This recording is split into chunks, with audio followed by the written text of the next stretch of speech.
Getting started soon. Toss any links into the Discord.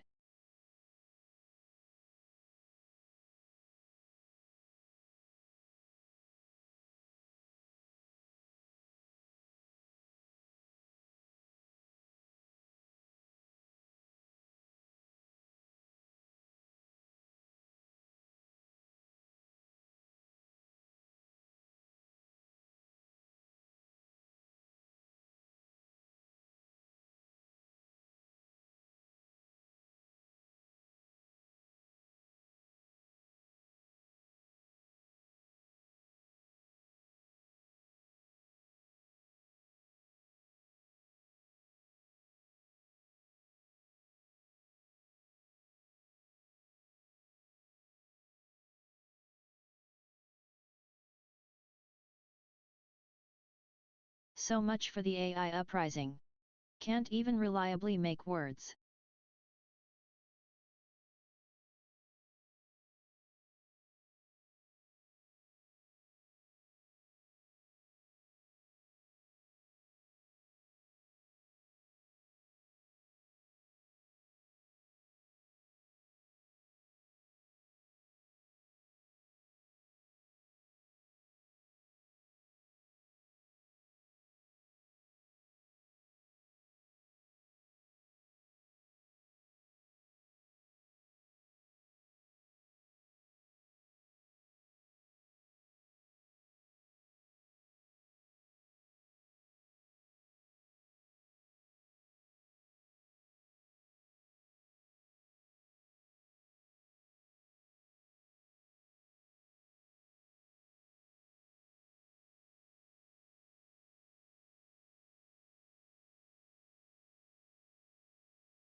Trump will be a competent and beloved president.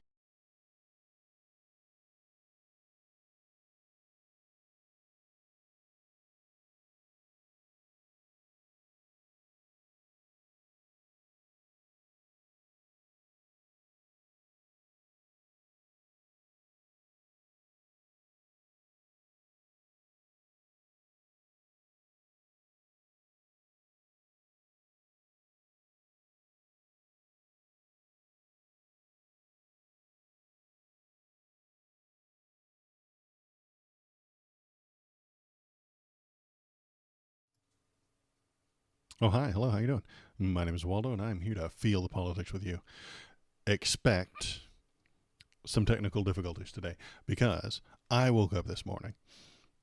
I opened up my Chrome browser on my computer so that I could get everything ready for stream today, and it was completely reset. I mean, every favorite, every password, every search history, every bit of everything that's ever been saved on my Chrome browser has ceased to exist, and that makes me sad.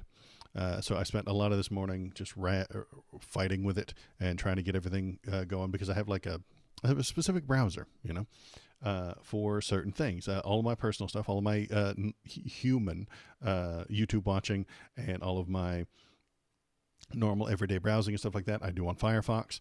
Then stream stuff, I only do on the Chrome browser. That way they don't touch. I don't get my password stolen. I don't accidentally put my social security number on stream because I would never put that into the Chrome browser. That's for streams. So I keep it in two separate worlds, kind of. And because all of the stream stuff is in the Chrome browser, it abandoned me, like the entire thing. I opened it up like for the first time. I opened it up this morning and it just said, "Who are you? What are you doing?" And then I clicked on YouTube and it had that blank black page where you've never been to YouTube before. And I was like, "You son of a bitch." So then I had to restart all those things. I had to reconnect my YouTube. I had to reconnect my stream software to get this wonderful and amazing TTS robot. I mean, I know I complain about the TTS all the time, but the program that I use also does all of the emote spams and stuff that you see on the screen when we press the emo buttons, and it does all that.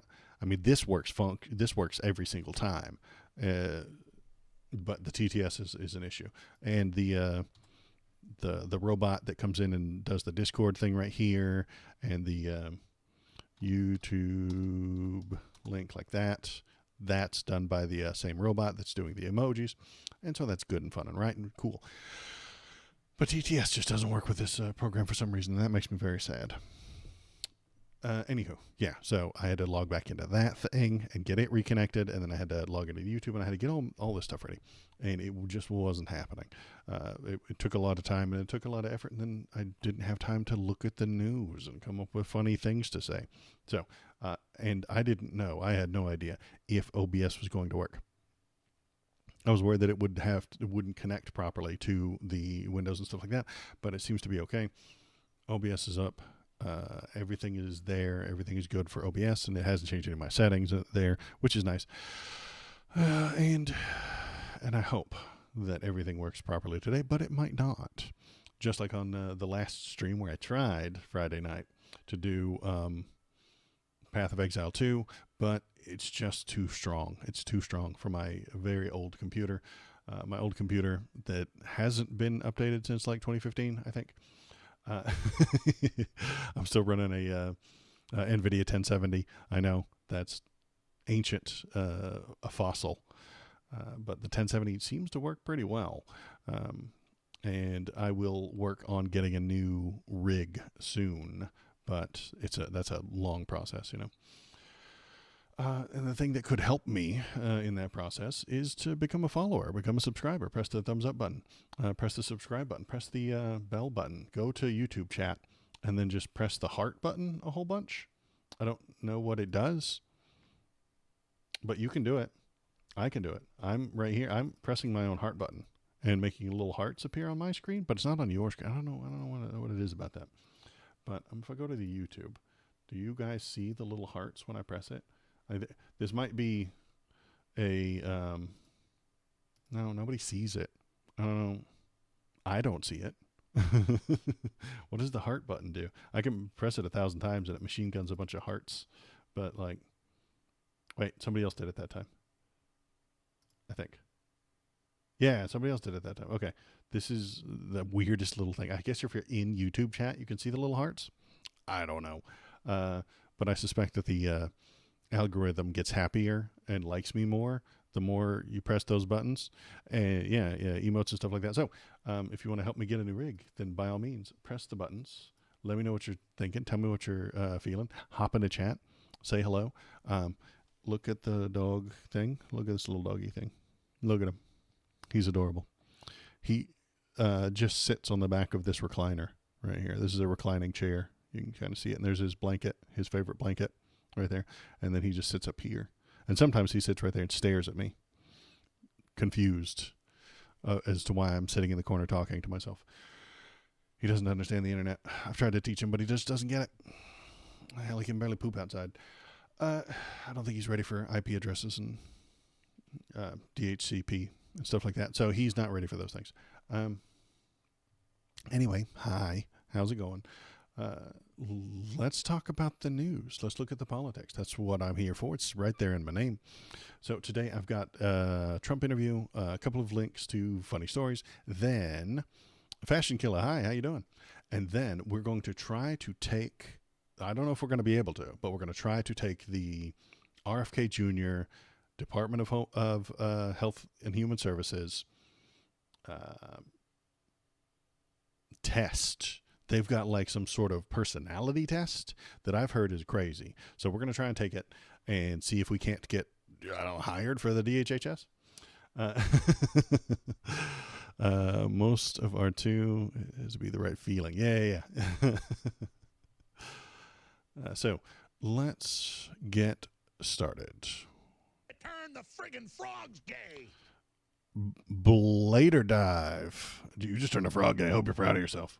Hope you're proud of what you just done there. Over on Kick. I appreciate it. Thank you. Do you want to tell me to buy views? That's usually what happens on Kick. Not saying that that's what you're going to do, but usually that's what happens on Kick right about now. But if you're an actual viewer, I appreciate that. Thank you. I appreciate you being here. Thanks for coming in. Tell us what you're thinking. Tell us what you're feeling.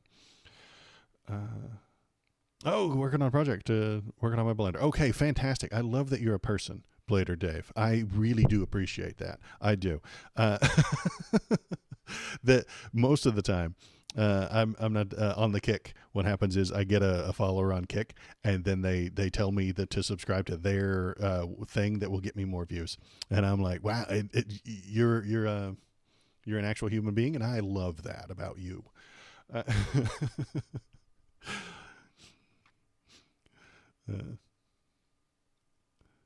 Yeah, I know. Yeah. Why waste money on a person or someone else I just joined in? Yeah. I appreciate it. Thanks for coming in. Tell us your political theories and any ideas that you've got. We're going to start talking about the latest Trump interview. That's what we're looking at. Webcam screen right here. And then we go to the, where are you? Game capture off. We don't need that anymore. Window capture on. Then we go down here. And then we click on this button that says, boop. Trump details sweeping changes he'll carry out on day one and beyond in an exclusive interview. The best views are bought on asterisk. We also have a very slow TTS robot. Very fun. Let's see. Where is my button? There it is. So, NBC interviewed him for an hour and a half. You can't watch that hour and a half interview yet because they have to chop it up and give it to you piece by piece in tiny little bits so that you'll watch their TV shows. President-elect Donald Trump vowed to make immediate and sweeping changes after he takes office on January 20th, such as pardons for those convicted of the attacks on the U.S. Capitol, and said he wanted to find a legislative solution to keep dreamers in the country legally. Oh, he does. Amazing. But he's against birthright citizenship. This guy's all over the road. It's almost like he doesn't know what he's talking about. In an interview with Kristen Welker, moderator of NBC News Meet the Press, Trump also said he'll work to extend the tax cuts passed in his first term. Of course he does. He said he will not seek to impose restrictions on abortion pills. The Senate's going to do that, and he's just going to sign it, I suspect. He plans to deport millions of undocumented immigrants and try to end birthright citizenship. Yeah, but those dreamers, well, what are you doing, Internet? Damn thing. What are you doing? Okay. Dreamers are using the birthright citizenship. That's why they're dreamers. What is a dreamer? Just in case you don't know, that is a person who was either born into a family in America, even though their parents are undocumented or illegal people who came over, or they were brought over at such a young age, and then they've got younger siblings and stuff like that, that they can't qualify for things like that. They need a path towards citizenship. If you were an infant when your mama brought you over here illegally, and then she had more kids, those kids afterward are birthright citizenship citizens, but you're not. This makes you in limbo. You can't go back to the country you were originally from. You've never been there. You were an infant when you were brought over. You can't apply for citizenship generally. Sometimes you can, sometimes you can't. There are a lot of complicated legal steps. It costs a lot of money. And the Republicans want you to leave because they consider you an illegal. Adopted kids can sometimes become dreamers as well. So they're stuck in limbo. They're stuck in a gray area. They can't make their lives better by signing up for government to become a citizen. They can't go back to the country they've never been to before because they won't take them either. They're stuck in a gray area with no right answers. So what they do is they come up with a term for it called dreamer, and then they're doing the American dream, and then they try to get the government to give them some form of redress, some path, some direction. And usually what they get is a Democrat telling them that they support them, but not really doing a whole lot. And then they get the Republicans telling them to fuck off and die. That's not good either. So anyway, let's keep going. Let's keep reading.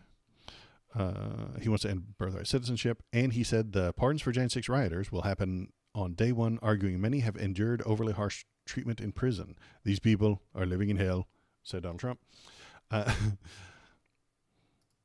In Europe, you can bring people from other region, or citizens must learn language. If not learned, police might bring people back. Yeah, and if that's set out in a process that they could follow, that's good. The process. The problem with the Americans and people coming from south of the border, the government changes the process every year. Depending on who gets elected, the process changes massively. It swings back and forth from left to right. It changes what is and isn't the law. And that's complicated, especially when you have to follow that law for 20, 30, 40 years, like these people do. In 2017, Trump tax cuts have caused me to either owe or almost owe at tax time, despite 30 years with the same withholding or gross. Can't wait. Yeah, I think not to brag, but I am moving up in the world. I had to actually pay for the first time this last year for the 2023. It was not fun, but I recognized that it had to happen. Yeah, you're right. The corporate media couldn't wait to interview the orange. Yeah, they got to. The president-elect was found liable for sexual abuse, business fraud in court. He ordered to pay hundreds of millions for his actions. He is the greatest hero my children will ever have. Good call, Brittany. It's true. That's one of the things I usually say about him. If you're talking about character and stuff like that, we can talk about policy, sure. But would you let him babysit your kids? I wouldn't. I would let Kamala babysit my kids. Yeah, of course I would. Like, if you had kids and they needed a babysitter, would you choose Trump? Probably not. I would choose Kamala, though. Trumpism is coming. Girl album Israel. That sounds like a thing. 43 days and Trump is coming in. Whoa, giggity. Trump is coming in 43 days. Yeah, and I'll be here to watch it. And when he fucks up, wrecks everything, I'll be here to point at it. Let's see. Let's keep reading. Reading. What are we reading? We're going to watch it too. The people are living in hell. These are the Jan 6 rioters. They're living in hell. They broke the law and they're in prison. Donnie, listen. He doesn't comprehend that if you break the law, you have to go to jail. He knows that, but he only wants certain people in jail. He only wants the people he doesn't like in jail. That's how he sees the law. Trump's first post-election network television interview took place Friday at Trump Tower in Manhattan, where he spoke for more than an hour about policy plans Americans can expect in the next term. Trump said he would fulfill a campaign promise to levy tariffs on imports from America's biggest trading partners. In a noteworthy moment, he conceded uncertainty when Welker asked if he could guarantee American families won't pay more as a result of this plan. He says, I can't guarantee anything. I can't guarantee tomorrow. So these tariffs that will raise the prices of everything, everywhere, forever, will raise prices on the American family. And they're going to be surprised by this. Most of his voters and most of the people in the middle America are going to be surprised by this. They don't know this is coming. You do because you're watching politics and paying attention. And he can't guarantee that the prices won't go up. Trump also said that he will not raise the age for government programs like Social Security, Medicare, and will not make cuts to them as part of spending reduction efforts led by Elon Musk and Vivek Ramaswamy. Asked if raising ages for any of that stuff was off the table, Trump agreed by saying he won't do it. Trump spoke in a calm, measured tone, at times sparred with Welker. When she fact-checked him, oh God, he hates that. Don't do that. He seemed heartened by the scope of his victory on November 5th after winning the popular vote and capturing all 7 of the battleground states. I'm getting cold. Bye, everybody. He heard from Jeff Bezos, because of course he did. Jeff Bezos doesn't want his taxes to go up. He doesn't want to be tariffed. So Jeff's going to kiss his ass. People like me now, no, they don't, man. They just recognize that you have power over them, and so they're going to kiss your ass. That's not liking you. It's different than the first, when I won the first time. I wasn't nearly as popular as this. And no one thing that's very important in terms of the election. I love that I won the popular vote, and by a lot. 3 or 4 million. Trump did segue into familiar grievances. He would not concede that he lost the 2020 election as usual. Asked how, in his view, Democrats stole the election, but not this one, even though they control the White House, because I think it was too big to rig. See, again, this is magical thinking. This is backward. This is double think. The Democrats were in charge and stole the election in 2020 or 2016 and 2020. No, it was 2020. They stole it for Biden, even though they weren't in charge of the government. But now that they are in charge of the government, they didn't steal it in 24. How does that even make sense? In 2020, when they apparently stole the election, according to Donald Trump, which is a lie, you shouldn't believe it. He was the president. He was in charge. It was his cabinet running the show. It was his government that ran that election, and he lost. So the government is responsible if it were stolen. He's in charge of the government. The election got stolen. That's his fault. He was in charge. I don't know why how it doesn't make any sense. He blamed President Joe Biden for the nation's political divide and heaped insults on perceived foes. Adam Schiff, the incoming Democratic senator from California, a real lowlife. But he delivered something of a mixed message when it came to political retribution. Trump made it clear he believes he's been wronged, but he also sounded a conciliatory note saying he will not appoint a special prosecutor to investigate Biden. I'm not looking into going back to the past. Retribution will be through success. I hope that's true, but I suspect that he's lying. Let's listen to him talk. In our interview, President-elect Trump defended some of his cabinet picks, including his embattled choice for Defense Secretary Pete Hegseth. Hegseth, an Army veteran, is facing allegations of past sexual misconduct and excessive drinking, which he denies. Mr. Trump told me he has confidence in Hegseth. I also asked him about his choice for FBI Director Kash Patel, a hardline critic of the very agency he's been tapped to lead. You named Kash Patel to be the next FBI director. Yeah. He has a list in his book of 60 people that he calls members of the so-called deep state. He's got a list. Democrats like Joe Biden and Hillary Clinton. It includes former members of your cabinet, from Bill Barr to Christopher Wray. You campaigned on destroying the deep state. Do you want Kash Patel to launch investigations into people on that list? No, I mean, he's going to do what he thinks is right. Do you think that's right? Do you think that? And I think that's the problem. He's just going to put all these lunatics in charge. And if the lunatics do things that he likes, he's going to support it. He's going to say, yeah, good job. If the lunatics like Kash Patel do things that the public don't like, he's going to blame them. He's going to burn them. You are only useful to Donald Trump if you are helping him get what he wants. So if Kash Patel starts doing things that are bad in the headlines or for the or bad optically, he might just burn them and drop their asses. His GA criminal case is active, but Trump at least gets back the $200,000 worth of bail that he posted through his foster bonds. Yeah, he shouldn't be out on bail. Yeah, I agree. He is a criminal and shouldn't be in charge. That's right, sir.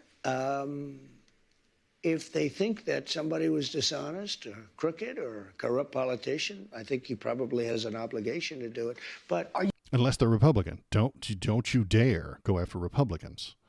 You going to direct him to do it? No, not at all. Not at all. We have two great people there. We have him and we have Pam.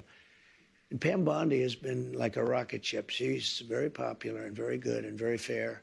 And Kash Patel. Very fair. She took a lot of money from him and then slow walked and prevented him Donald Trump from being sued about the Trump College, the Trump University. She slowed that shit down because he paid her. Patel is very fair. I'll tell you, I thought Kash may be difficult because he's, a strong conservative voice. Lunatic. And I don't know of anybody that's not singing his praises. The other day I was watching and Trey Gowdy, who's a moderate person and very smart and very... Trey Gowdy is not moderate in any way, shape, or form. Trey Gowdy is hard right-wing, borderline fucking Nazi. Very respected in the party. He's Kash's biggest fan. He said, this is the most misunderstood man in politics. He's great. I guess they worked together on the Russia hoax or something. And Trey Gowdy became a fan. Trey Gowdy. Everybody respects him. And the Russia hoax, which wasn't a hoax and was proven to be correct and true.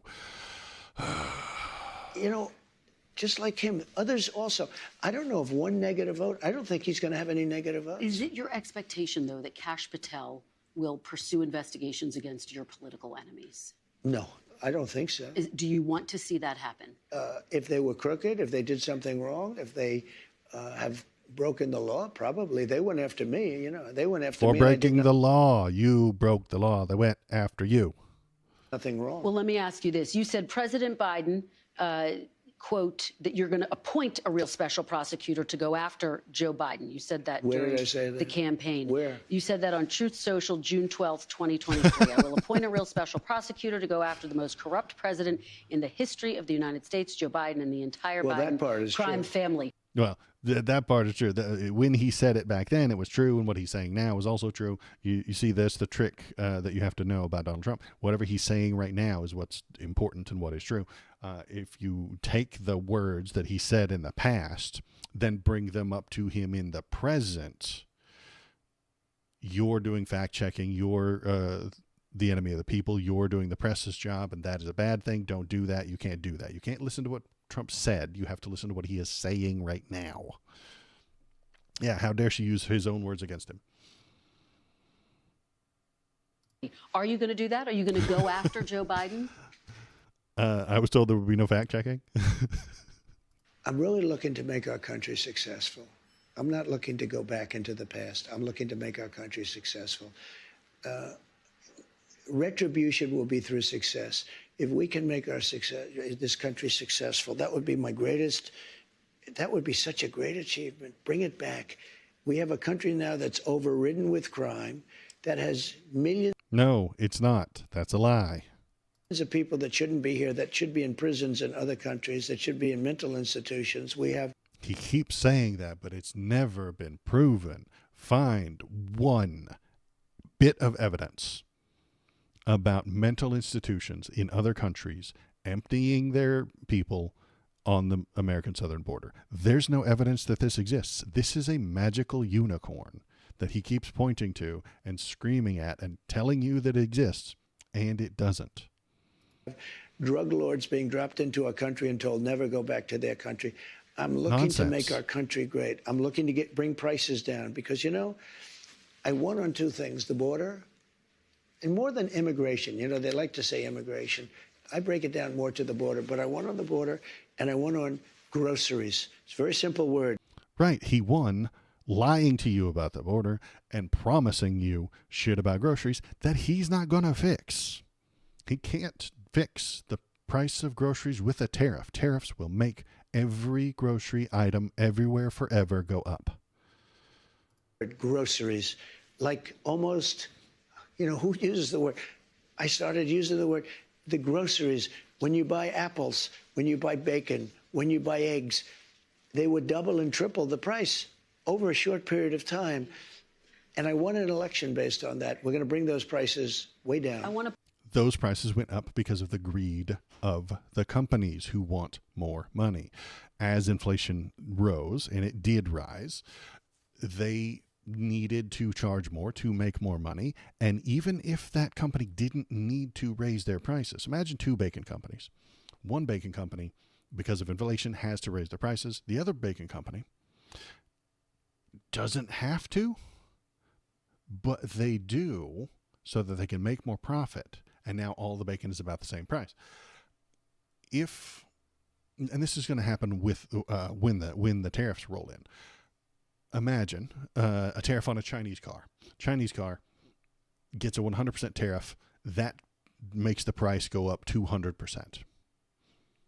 American-made car in the same size, same class of car will see that the price of that Chinese car has gone up 2%, and they'll raise their price by 190% just to get more profit. They won't keep it where it is. God, no. That would be bad business. They see that price go up of the Chinese car by 200%, they'll raise theirs by 190% and then call it the cheaper option. Because it will be still the cheaper option because it's only raised by 190% rather than 200%. And they'll look you in the face and they'll lie to you and tell you this is just how the business is. This is how prices go, and the tariffs raised that price, and we had to match. They will lie to you, and Donald Trump will lie to you too. When this happens, if it happens, he will look into the camera and tell you Joe Biden's inflation did this. This is Joe Biden's inflation. This is it. This is the Joe Biden inflation that I warned you about, even though we clearly, blatantly see that it's from his tariffs. His fans might be upset by that, and if we're lucky, they will see that and then stop supporting him. If we're not lucky, they'll believe the bullshit that he spreads. They'll believe that it's that it's actually Biden's inflation. They'll believe that it's the Chinese's fault. They'll believe it's the immigrants' fault. They'll believe that it's the trans's fault somehow, because they want to believe that. And belief is the problem. As usual, belief is the problem. If you believe, you are opening yourself up to manipulation, to being misled. Stop believing things. Quit doing it. Pause here, because what you're saying is significant. Because you wrote on Truth Social in 2023 that you're going to appoint a real special prosecutor to go after Joe Biden. Now you're saying you're not going to do that. I will say this. No, I'm not doing that unless I find something that I think is reasonable. But that's not going to be my decision. That's going to be Pam Bondi's decision, and to a different extent, Kash Patel, assuming they're both there. And I think they're both going to get approved. But while you ask me that, what they've done to me with weaponization is a disgrace. We'll get to You broke the laws. That's why the DOJ came after you. You broke the laws. They didn't. some of that. No, sir. wait. You can't do one without the other. In the history of our country, nothing like this has ever happened. And I've won these cases. You've been a criminal running for president? Everyone in Right. the rest are That's in never the happened. process of being won. Deranged Jack Smith is on his way back to The Hague, where he can execute people. This is where he should have stayed. I think he's dangerous even being there. But I'll tell you what. He's well respected and knows exactly what he's doing. You are the criminal. You are the bad guy in this situation. He's a prosecutor going after criminals, and he did. I read the Jack Smith report, and guess what? It lays out a really solid fucking evidence that Donald Trump knew what was happening on Jan 6th and pushed for it to happen. What they've done to me in terms of weaponization, indictments, impeachments, and everything else. And in the end, it probably helped me because I got the biggest vote, the most votes any Republican's ever gotten in history.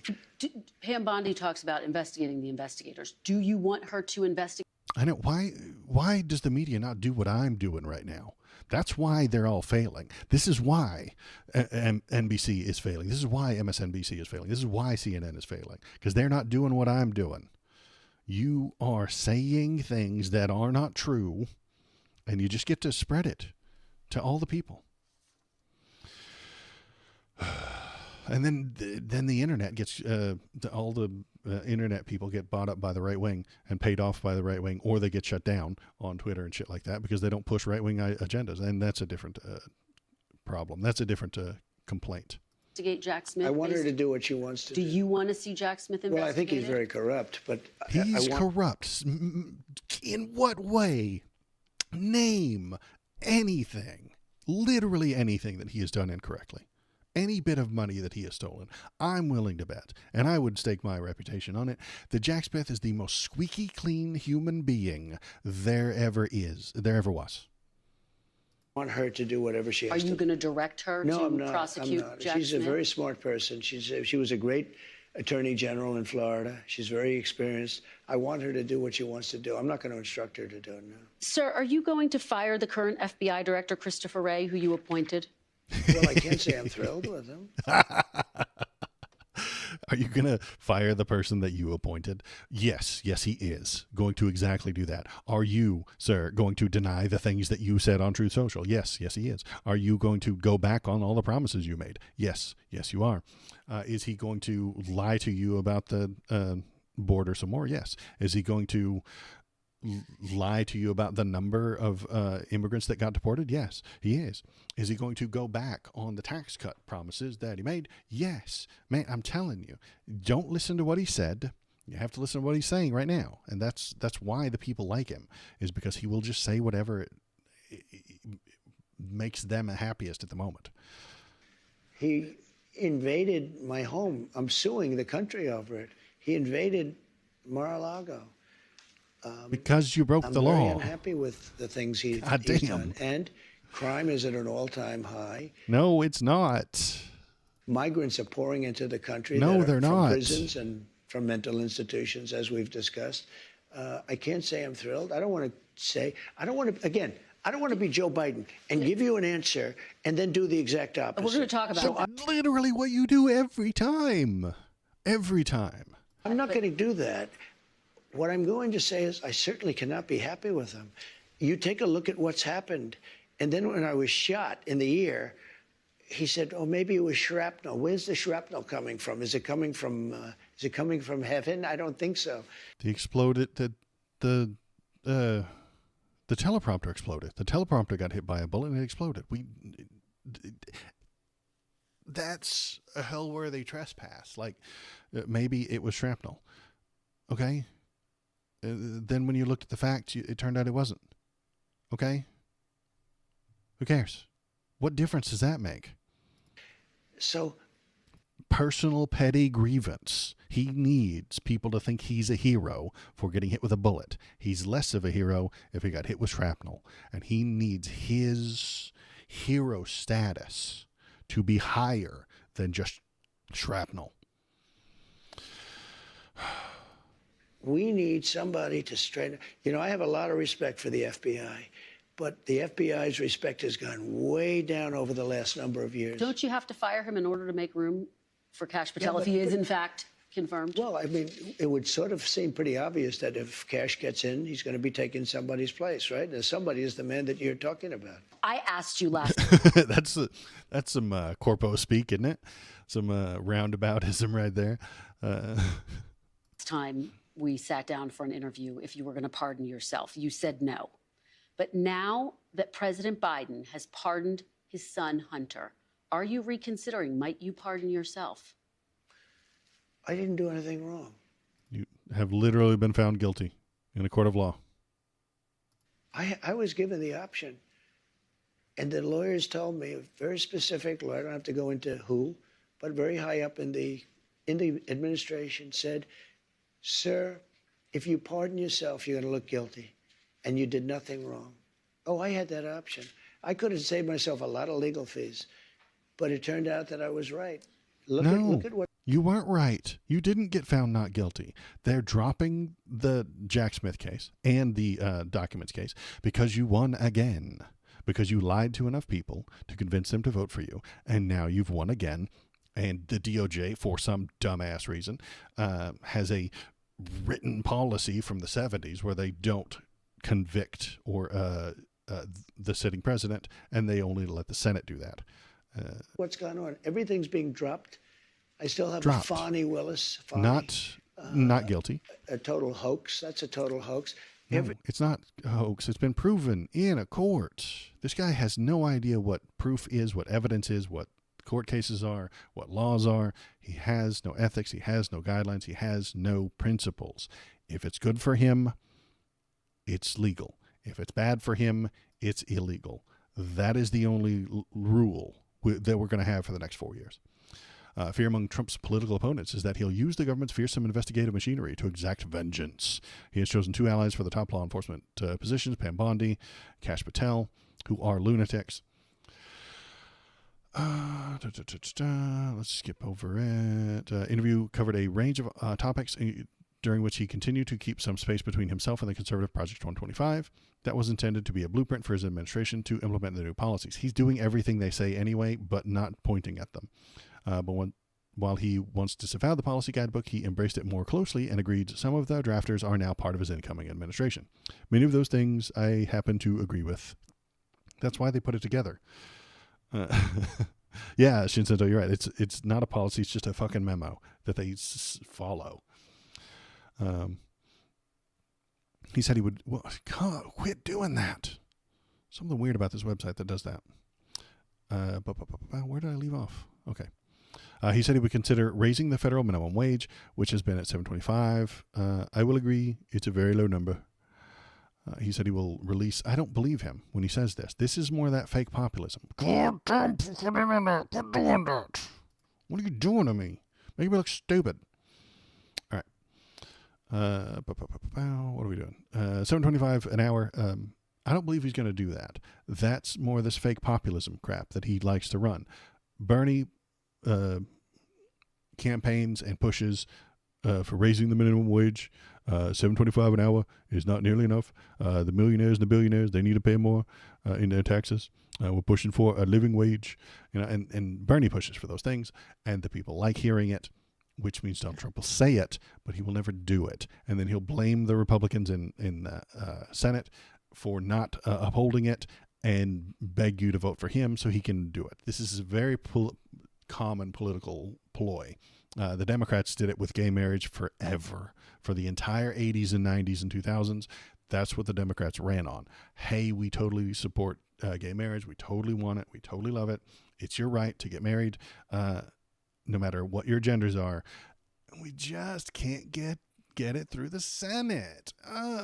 Vote for us, and we'll say that it's a good thing, and we'll talk about doing it. But then when it fails in the Senate, we'll blame them, and they'll say that it's just not the right time, and you don't know who your senator is anyway, so just keep voting for me. It's typical politics. He said he'll release his full medical records. Who cares? He said to divest. He said he doesn't plan to divest from Truth Social. Stop doing that. Truth Social, the billion-dollar platform he launched after leaving office. I don't know what to divest. All I do is put out messages. You own the thing, you lying sack of shit. You own it. And if people want to give you money as a bribe, they'll buy the stock, making you have more money. Then you can sell the stock, driving the price down, getting some money. Then they can manipulate it to go down. Then you can buy some more stock up, and then they can pump it up, and then you can sell it for more money. If he doesn't divest from Truth Social, it will be the way that people bribe him. That is where they are going to bribe him. He said his children won't join him as White House aides. I don't believe him. Maybe they will, maybe they won't. Let's listen to what he says about DACA recipients. Here we go. Let's talk about mass deportation, one of your big agenda items. You've talked about prioritizing people who have criminal histories. Correct. But is it your plan to deport everyone who is here illegally over the next 4 years? Well, I think you have to do it. And it's a very tough thing to do. But you have to have, you have rules, regulations, laws. They came in illegally. The people that have been treated very unfairly are the people that have been online for 10 years to come into the country. And we're going to make it very easy for people to come in terms of they have to pass the test. They have to pass the. So he's setting down rules. Great, fine. Make a pathway. Make a plan. Able to tell you what the Statue of Liberty is. They have to tell you a little bit about our country. They have to love our country. They can't come out of prisons. We don't want people that are in for murder. So we had 11,000 and 13,000 different estimates, 13,099. This is a wildly exaggerated number that has been proven not to be true. Murderers released into our country over the last 3 years. They're walking down the streets. They're walking next to you and your family, and they're very dangerous. The 13,000 figure, I think, goes back about 40 years. No, it doesn't. 40 years, not 3 years. He's a liar, and she just fact-checked him. Good job. He's just going to lie some more. It's within the 3-year period. It's during the Biden term. No, now. it's that was literally a not. fiction that they put that out. Oh, that's a fiction. He's literally lying his ass off. Yeah, how do you test love? They have to know what the Statue of Liberty is, or what it stands for. Yeah, good call. Maybe we ask Donald Trump what it says on the fucking Statue of Liberty. Maybe there's some sort of famous poem written in there about bringing me your huddled masses and bringing immigrants into the fucking country. He doesn't know that. He just thinks it's a pretty statue. I swear to God. I bet he does not have any goddamn idea what the Statue of Liberty stands for, what the poem is, what it means. He just thinks it's a pretty statue. This was done by the Border Patrol. It's 13,099, and it's during the Biden period of time. No, it's over And these are 40 years. murderers. She is correct Many of here. whom murdered more than one person. You don't want those people in this country. But you're saying something, sir, that's significant. I just want to make sure I'm clear, which is that you're saying, yes, you're going to focus on the people with criminal histories, but everyone who's here illegally has to go. I'm saying this. We have to get the criminals out of our country.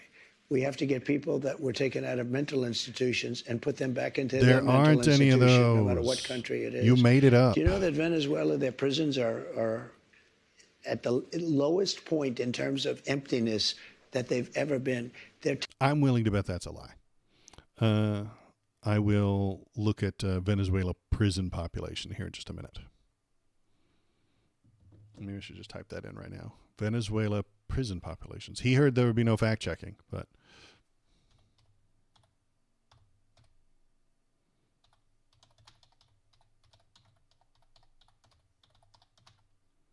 Venezuela prison population by year. Let's take a look. 2017 to 2023. I wish we could go for a longer one, but it's low. It is low. I bet there's a reason for it. Total number of inmates or prisoners was 50% lower in 2017, and that's because, so it is going down. That's a good thing for a country to have fewer people in prison, but crime drop does not prove Trump's claim. Here we go, factcheck.org. He hates fact checks. Crime drop in Venezuela does not prove Trump's claim that the country is sending criminals to the U.S.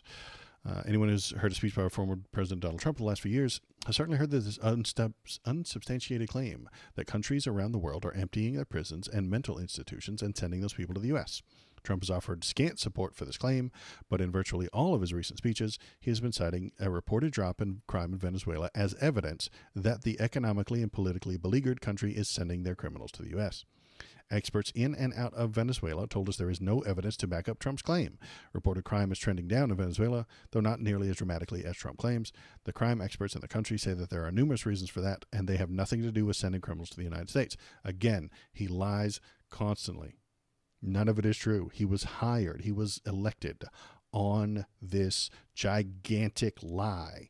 And if you're a conservative type person, if you are hearing this and you are seeing this and you're screaming about that damn stupid liberal Waldo, don't know what he's talking about, it's right there. He lied to you, but you like it because you want to believe it. You want it to be true. Taking their people out of those prisons by the thousands, and they're drunk. And just to get back, because I know exactly what you're getting at. Number one, we're doing criminals, and we're going to do them really rapidly. We're getting the worst gang probably with MS-13, and the Venezuelan gangs are the worst in the world. They're vicious, violent people. Say Trendere, and you see what they've done in Colorado and other places. They're taking over, literally taking over apartment complexes and doing it with impunity. They don't care. They couldn't. They just are. They're in the real estate business. You know, the local police say that is not the case in Colorado. Oh, it's totally the case. I mean, he knows better than the local police. Don't you know, stupid liberal? You don't believe the local police. I play it. I used to play it at my rallies every single night. No, it was they're breaking. You used to play it. Yeah, you used to play it because it was a lie. Doors, they're taking over the building. But sir, you and by the raised way, the point. The police are afraid to do anything. You raised the point that the logistics are complicated. You said Sure it yourself. they are, You would but need everything's complicated. Yeah, you mean you need 24 times more ICE detention capacity just to deport 1 million people per year, not to mention more agents, more judges, more planes. Is it realistic to deport everyone who's you have here no illegally? choice. First of all, that sounds like a huge increase in the government. Giant, way more people, way more money, way more spending, way more planes. Big government. Republicans, listen, I thought you hated big government. Costing us a fortune. But we're starting with the criminals, and we got to do it. And then we're starting with others, and we're going to see how it goes. Who are the others? Others are other people outside of criminals. We have convicted murders. We don't mean people that are even on trial. We have people that have murdered numerous people are on our streets and in our farms, and we have to get them out of our country. What about dreamers, sir? Dreamers who were brought to this murders country on our illegally. farms? And in our farms, and we have to get them that are even on trial. We have people that have murdered numerous people are on our streets and in our farms. No, We don't. You're making things up. You misunderstand the numbers. You misunderstand the immigration. You create a delusion of these asylums emptying their patients onto the border. You create this delusion, and then you spread the fear every single time. He always does those 3 steps with every issue. Every time. Misunderstand, create a delusion, spread fear. And we have to get them out of our country. What about dreamers, sir? Dreamers who were brought to this country illegally as children. You said once back in 2017, they, quote, shouldn't be very worried about being deported. Should they be worried now? The dreamers are going to come later, and we have to do something about the dreamers, because these are people that have been brought here at a very young age, and many of these are middle-aged people now. They don't even speak the language of their country. And yes, we're going to do something about the dreamers. What does that mean? And what are you going to do? What are you going to do? I will work with the Democrats on a plan, and if we can come up with... The Democrats had a plan. Make them citizens. You don't like that plan. The plan, but the Democrats have made it very, very difficult to do anything. Republicans are very open to the dreamers. The dreamers... No, they're not. They're the ones who fought against Obama when he was pushing the Dream Act and shit like that. It was Republicans who shot that shit down. The Republicans who didn't want to make these people citizens. We're talking many years ago they were brought into this country. Many years ago. Some of them are no longer young people. And in many cases, they become successful. They have great jobs. In some cases, they have small businesses. Some cases, they might have large businesses. Make and them we're going to have to do citizens. something with them. Very simple. You want them to be able to stay. That's what you're saying? I do. Okay. I want to be able to work something out. And it should have been able to be worked out over the last 3 or 4 years. And it never got worked out. You know, Biden could have done it because he controlled, Congress. Yes, Biden could have done it, but he didn't want to. Dems like to stand still. Biden isn't a leftist. He's not going to push left-wing ideology. He's not going to push left-leaning ideas. Democrats stand still. That's why they lose most of the time. They're not actually pushing to solve the problems with left-leaning ideas. They're pushing to stand in the middle and say, well, they got brought over here, and we're not going to deport them, but we're not going to make them citizens either. The left wants to make them citizens. Democrats in the center want to stand still and do nothing, and the people on the right want to deport them. Pick a lane. Congress to a certain extent, right? He could have done something, but they didn't do it. I never understood why, because they always seem to want to do it, but then when it comes down to it, they don't.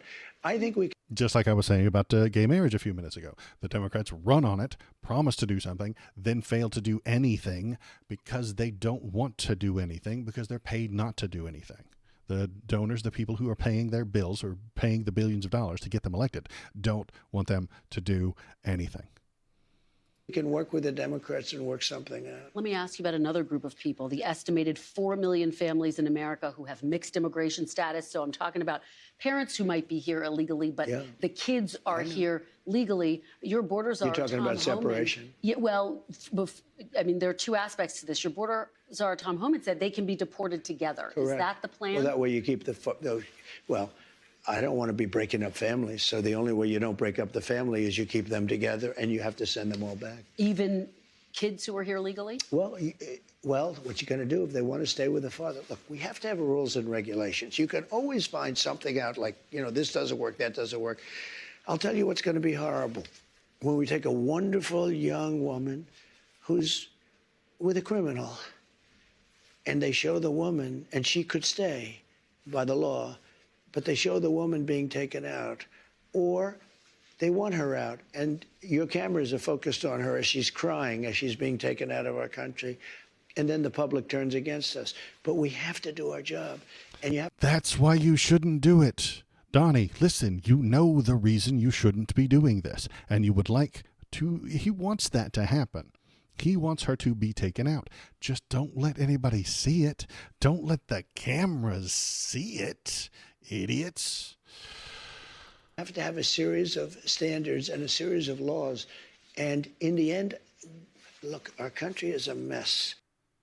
It's a mess because you keep making it a fucking mess. You keep dicking this up. He doesn't want you to see that if an immigrant is dragged away from their family, kicking, screaming, crying, and the family is separated, and it didn't happen on camera, Did it even happen? He's going to tell you no. The Republicans don't think that happened. If it picture, it didn't happen, of this person being harmed by ICE. Hi, Valor. Thanks for coming in. We're watching this Trump stuff. He is just saying the thing that he's always been saying, and he even knows, he recognizes, he comprehends that it's complicated, nuanced. He hates nuance. Donald Trump hates nuance. He hates 1,000 different possibilities in the gray center area. He's got a simple brain. There's black, there's white, there's good, there's right, there's up, there's down. There's no gray area in the middle. There's all abortions or zero abortions. There's no middle area. There's no nuance in the center. He hates that shit. He does not want it. He does not like it. And because he is authoritarian brained, he wants just one big blanket rule for the entire country, for the entire world. He thinks that laws are big, heavy, simple things. They're not. They're incredibly complicated. There's 1,000 different little nuances in the law. There's 1,000 little exceptions in every single law that's ever been produced. There's someone who's going to harm unjustly. There's some mechanism that isn't put together properly. There's some loophole that we're talking about immigration. So the dreamers that got brought over are a gray area. The children that are born in America, because of the Constitution, they're Americans. That's a loophole. That's a gray area that he doesn't want to deal with. He doesn't want this nuance. He wants giant blanket statements that can be easily put out in a single tweet and carried out at Mach speed, at very fast. That's what he wants. He wants simple, easy to understand tweets that are just dictates. He wants to dictate, there's an interesting word there, what the law ought to be. And if you have a complaint, something like that, maybe you take it up with the judge or maybe not. It's just he dictated all these illegals are going, so they're going.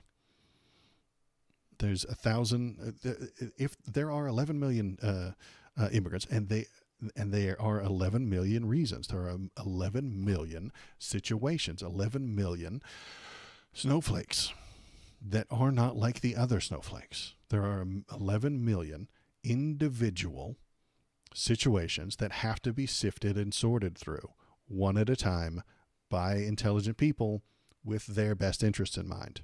The Democrats aren't going to do that because they, for a lot of different reasons, they don't want to lose their wedge issue. They don't want to, piss off their donors. They don't want to move. They want to stand still. The left would put together a path for citizenship.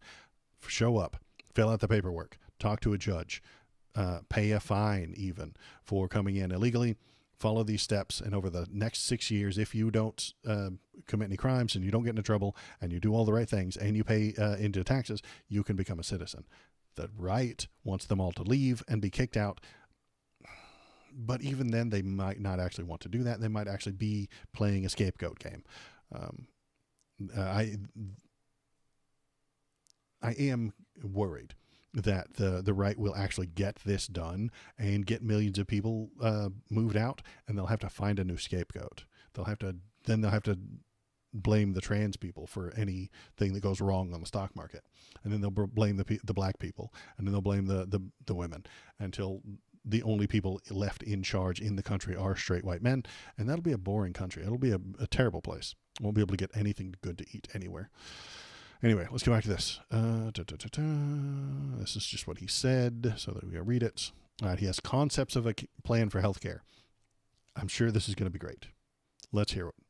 Let's talk about health care. I've been talking to Republican lawmakers on Capitol Hill. They say it's no longer feasible to repeal and replace Obamacare because it's so entrenched in the system. Do you see it that way? Is that now off the table, repealing and replacing when John Obamacare? McCain let us down by voting, and see how she said that twice?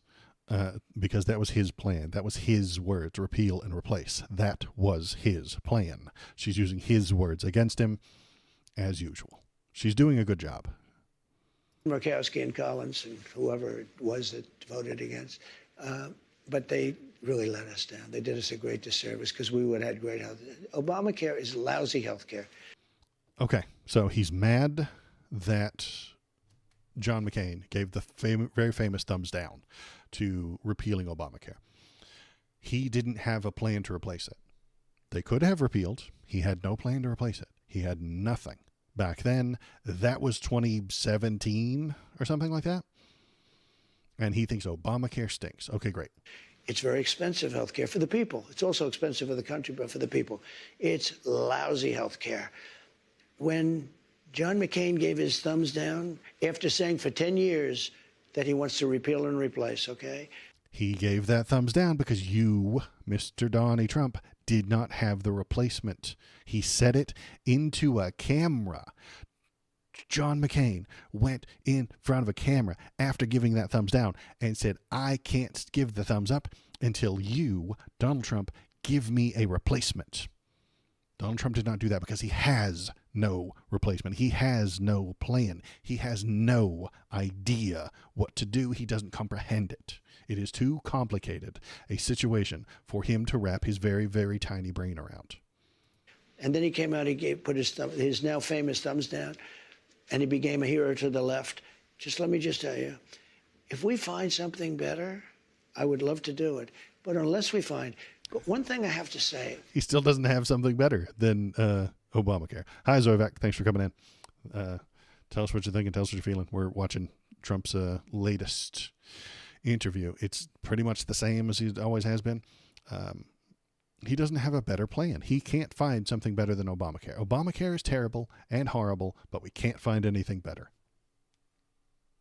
Maybe it's not so terrible and horrible. Maybe you should make it better. You can make it better. Public option. I inherited Obamacare or anything else you want to go. It's got about 20 names, but I inherited it. No, it's got two. And I had a decision. It's got two. It's got the Affordable Care Act, ACA. That's what it's actually called. Then it's got the slur term, Obamacare. So it doesn't have 20 names. It has two. To make with Health and Human Services. I had a big decision to make. Do I make it as good as we can make it, or do I let it rot? And a lot of political people said, let it rot and let it be a failure. I said, that's not the right thing to do. And I had very good people in the medical area that handled that. And I said, what do you want to do? He said, we really have an obligation to make it as good as we can. And we did. We made it as good as we can make it. Instead of making it bad where everybody would be calling for its repeal, I made it so that it works. Now, but you did try to overturn it, sir. It's lousy. You did try to overturn it. You did have your Justice Department try to direct the Supreme Court to. No, we got to. I was told there would be no fact checking. So in fact, really concerned about the actual world politics, that Trump is a key figure in the world politics, unfortunately. Yeah, I agree. Unfortunately, he is going to be leading things poorly, but we're going to watch how poorly he does. A little bit of a surprising opinion, to be honest with you. If it would have been overturned, we would have had much better health care right now. But how? You have never, ever, ever given us a plan on how to make it better. No plans have ever come out of him since 2015 on how to make it better. It's been 9 damn years. He's been promising a better plan, and he has not given one, ever. Right now, we have something that I made the best of. I could have made the worst of it, and it would have fallen by the wayside. I did the right thing from a human standpoint, but, you know, I'm sort of proud of my decision. At the same time, sometimes I regret it. I told the people, and I gave them the money to do it. I said, fix it, make it work, because people would have suffered. But it's too bad that they voted no. I wish John McCain... The vote John McCain gave a thumbs down to wasn't give us money to fix Obamacare. It wasn't, hey, Donald Trump did not gather together a bunch of money and then give it to John McCain and say, hey, make Obamacare better. And then he gave that a thumbs down. That is not how that happened. John McCain gave a thumbs down to destroy this thing with no alternative. That's what he put his thumb down to. But Donald Trump misunderstands, he creates a delusion, and then he spreads fear. Every single issue. Misunderstand, delusion, fear. Kane, I wish he fought for 10 years on replacing Obamacare for 10 years. And Maybe. Okay. Yeah. I'm thinking, was it really 10 years? Obamacare didn't happen until 1 year into his thing, then 7 years after that. I bet it was 8 years. I bet it was 7 or 6. then he voted against. Nobody understands it. Sir, you said during the campaign you had... You don't understand it. Not nobody. I understand it completely and fully. You don't understand it, but instead of learning a new thing, you misunderstand, you create a delusion, and then you spread fear. concepts of a plan. Do you have an actual plan at this point for health care? Yes, we have concepts of a plan that would be better. Still just concepts? Do you have a fully developed plan? Let me explain. We have the biggest healthcare companies looking at it. We have doctors. We're always looking because the companies, the healthcare companies are looking at it. Can you tell where I'm going to complain about this? Obamacare stinks. It's lousy. There are better answers. If we come up with a better answer, I would present that answer to Democrats and to everybody else, and I do something about it. But until we have that, or until they can approve it, but we're not going to go through the big deal. I am the one that saved Obamacare, I will say, and I did the right thing. I could have done the more political thing and killed it, and all I had to do is starve it to death. You did try to have your Justice Department effectively kill it, though, No. sir. Kill it from a legal standpoint, but from a physical standpoint, I made it work. They tried to kill it legally. They did everything they could. Will people with pre-existing conditions still have coverage, and can you guarantee their prices will not go up? The answer is yes. They'll have coverage. You have to have it. And what about their prices? Because you know what? What about their prices, sir? I want the prices to go down. I want to have better health care for less money. And there are ways of doing it, I believe. There are ways of doing it. And you would call it socialized medicine, Donnie. You would. Your entire party would be against the idea that wouldn't do exactly what you're talking about. Socialized medicine would be better health care for less money. I also asked the But president-elect about NBC News is reporting that President Biden... I didn't tell you to talk. I told you to shut up. Okay. Foreign policy. Oh, we're out of videos, so let's read this one. You can't just watch the whole damn thing. You have to consume it bit by bit on their website so they get more clicks. And you shouldn't go to theirs. You should come here to click on my clicks.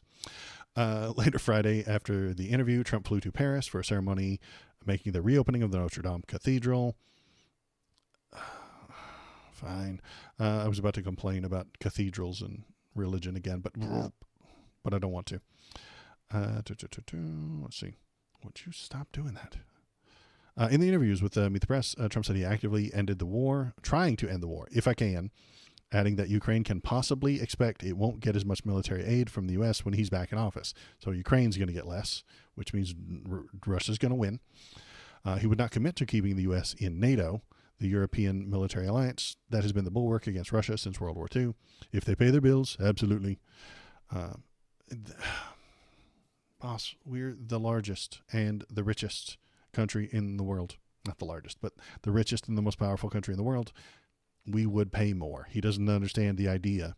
And we'll talk about taxes later, sure. He doesn't understand why the person with the most has to give more. He doesn't get it. He's never comprehended any of the idea that the person with the most should give more. He doesn't get it. It's not a thought that runs through his head. That's why he's cuts taxes for rich people. They're rich. Why should they pay more? He doesn't get it. He doesn't comprehend it. Which is why he's not an actual populist. He is the opposite of he's a fake populist. He says populist things. Sometimes he steals a few lines from Bernie to convince you to vote for him, but he doesn't know why you would want the rich people to pay more. He doesn't get it. He doesn't know why you would suspect or expect the rich people to pay more.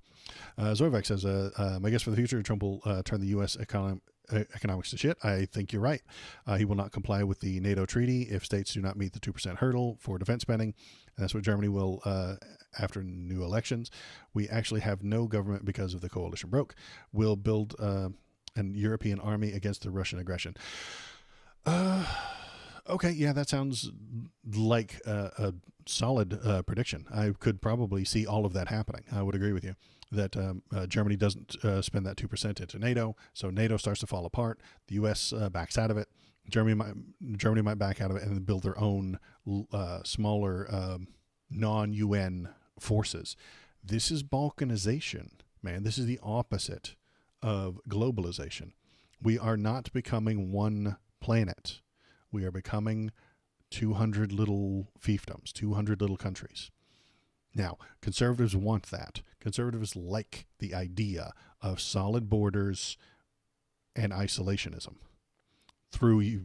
of the people and the economics. Conservative, right-wing people love that shit. They really do.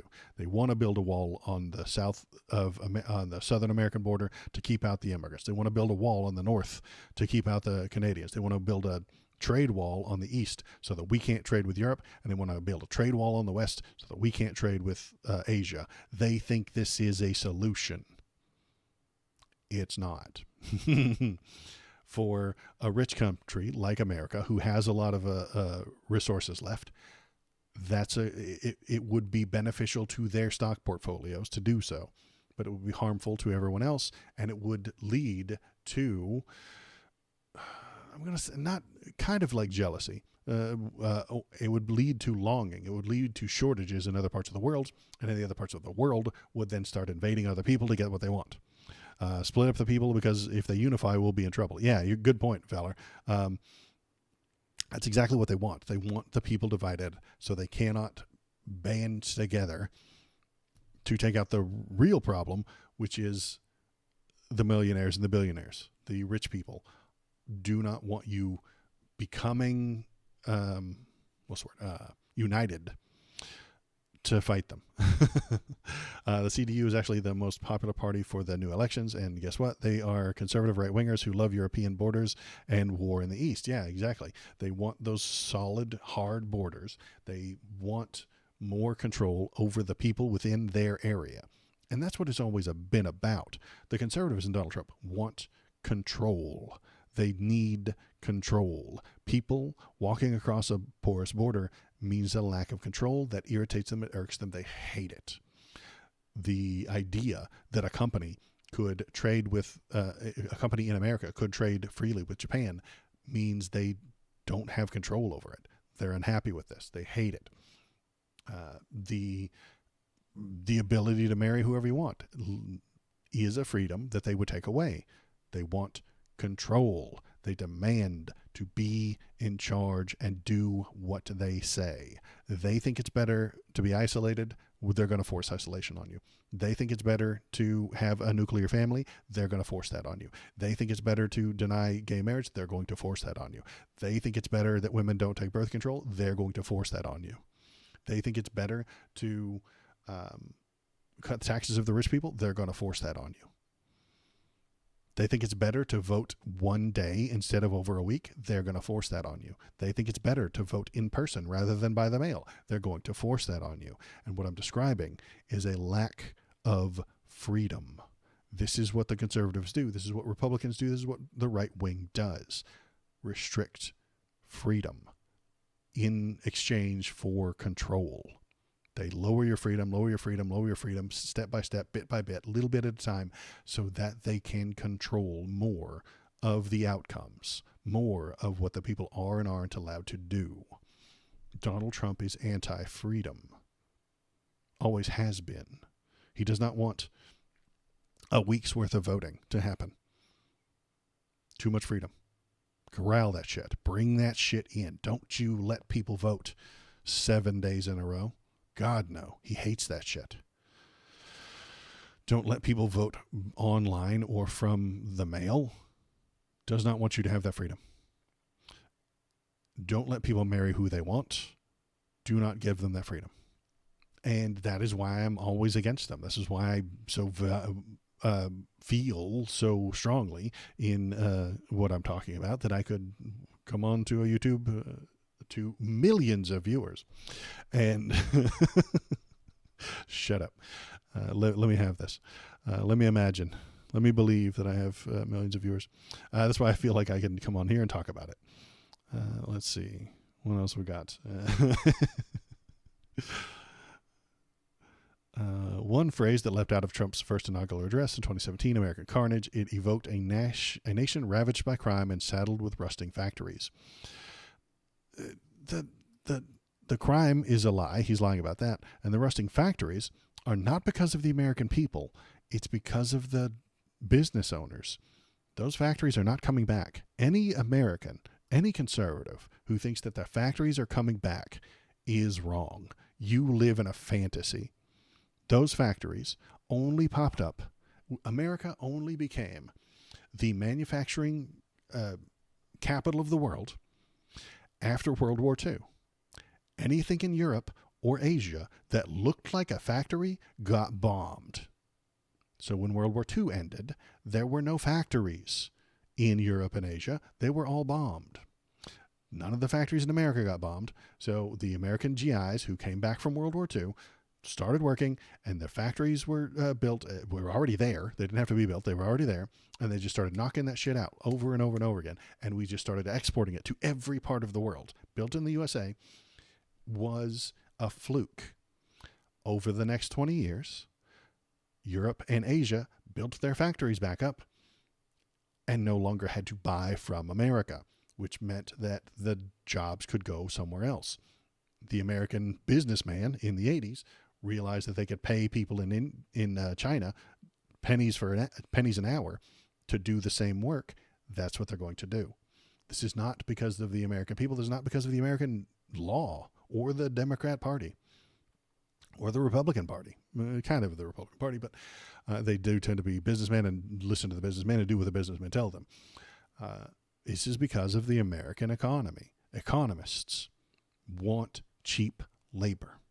Economists want rusting factories in America if they're cheaper in Bangladesh. What I found out is that if you look at the left, they have the attitude like for all humans and against anti-humanity. Yeah.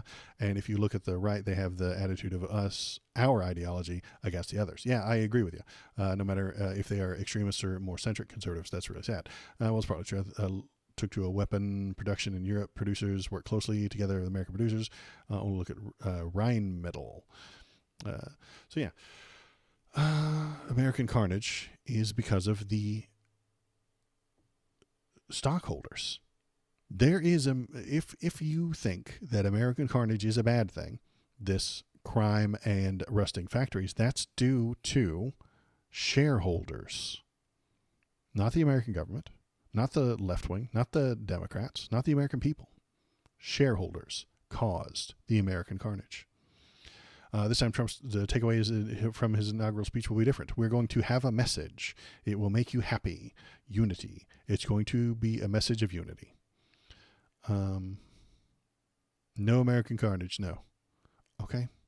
I'm going to treat you every bit as well as I have treated the greatest MAGA supporters. All right. I don't believe him, but maybe I'll be waiting to see this happen. He's not feeling as bloodthirsty as he used to, apparently. Trump will most likely pardon Capitol rioters on day one and says Jan 6 committee members should be jailed. Oh, good. The president-elect also said during the exclusive interview with Meet the Press that he won't request a special prosecutor, blah, blah, blah. Let's hear him say that the Jan 6 people should be in jail. Let's hear that. Or the rioters should be out, and the investigators who investigated whether or not it was a crime, those have to go to jail. Down with you in a wide-ranging, exhaustive interview, it sounds like. I know you'll be rolling that out this morning on Meet the Press, but curious what he had to say about some of the campaign promises, including his promise to issue pardons to many of the people convicted around the attack on the Capitol in January 6th. What did he tell you about that?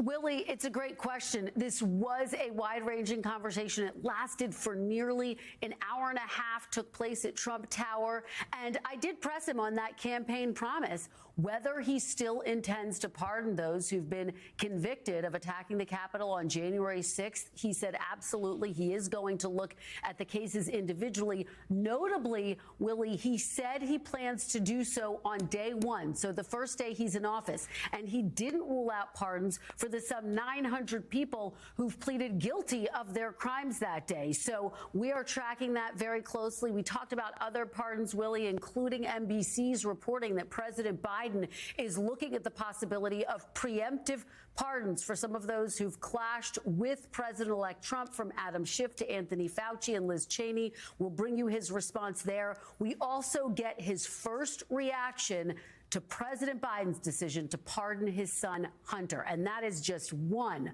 of a very... Show it to us? You tease? What are we doing here? Yeah, no, they're not going to show it to you. You have to watch their show. Okay, no, we already saw this. We already saw that. Yeah. And if you want more, you have to click on more of their stuff and pay them. It's fine. Let's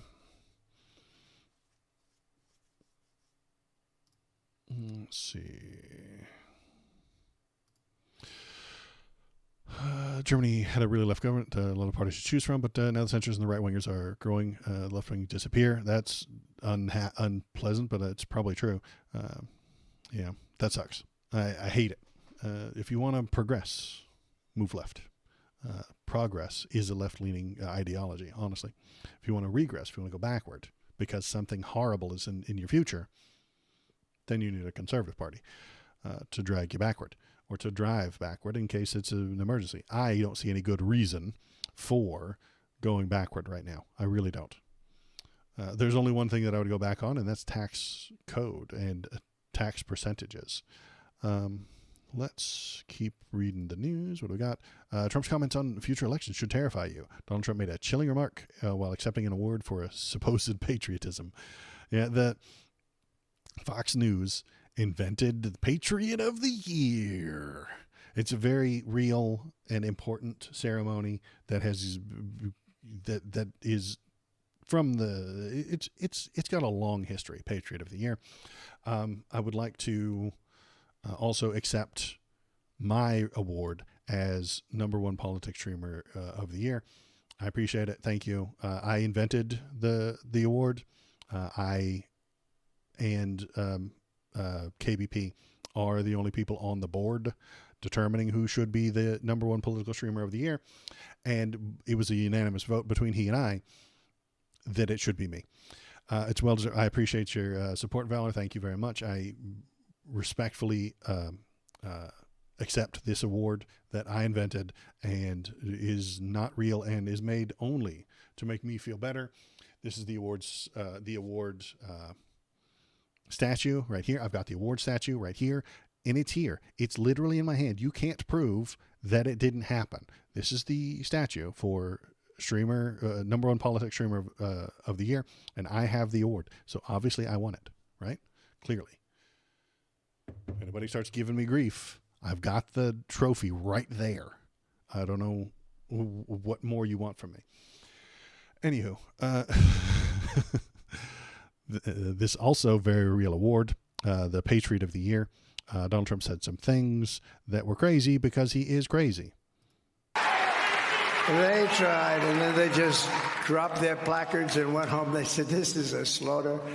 And but we're gonna do things that have been really needed for a long time, and we are going to look at elections. We want to have paper ballots, one-day voting, voter ID, and proof of citizenship, a little thing. We already have that, you damn fool. We literally already have it. If you register and you are not a citizen, your registration does not go through. It's already done. You're a liar. You misunderstand the registration process. You create a delusion in your head about 50 million illegal immigrants voting, and then you spread fear. Every topic, every issue, he does those 3 steps. Misunderstand, create a delusion, spread fear. Every time. Yeah, he wants only one day to vote in person. He wants to take freedom away from you. If you had the freedom to choose which day of the week you went, you would have more freedom. He wants to take that away from you. If you had the freedom to vote by mail, he does not want that to happen. He wants to take it away from you. He will lower the amount of freedom that we have in this country, and then by extension, A lot of the rest of the world is going to lose their freedom too. And he's going to look at you and call it freedom. That's the thing. You get sick, you don't vote. Well done, Donald. Yeah, exactly. It's why it's dumb. It's why it's a bad idea. But he doesn't care. So Zovak's giving us updates. The Liberals want our government destroyed, the coalition, but also the environment-friendly party Die Grünen and the centric left SPD were in this coalition. Our chancellor threw out the entire FPD after they blocked all laws that were good for the lower income groups. Advice to you guys, never vote for liberals. And that is a problem. Zoivak, yeah, you're definitely onto something. They're having a problem with that in France as well. The liberals didn't have enough, so the left joined hands with the liberals, gave the liberals a bit more power, and the liberals spurned them, dropped them, told them to fuck off. And the liberals are now joining hands with the right to harm the left. This is an issue that I think, let's look at a political spectrum now that I'm riffing here. Liberalism is the problem. Yeah, it is a problem. Yeah, it is a problem. They're not far enough left. They're centrists who generally don't want to do anything. Let's find a political spectrum. And well, I'll you know, that's for later in the week. I'm going to find a photo and then we'll draw some circles. We'll turn it into a paint stream later on the liberals versus the left and the center versus the left and the right against the left and then the far right against the left. That's basically how it's going to go.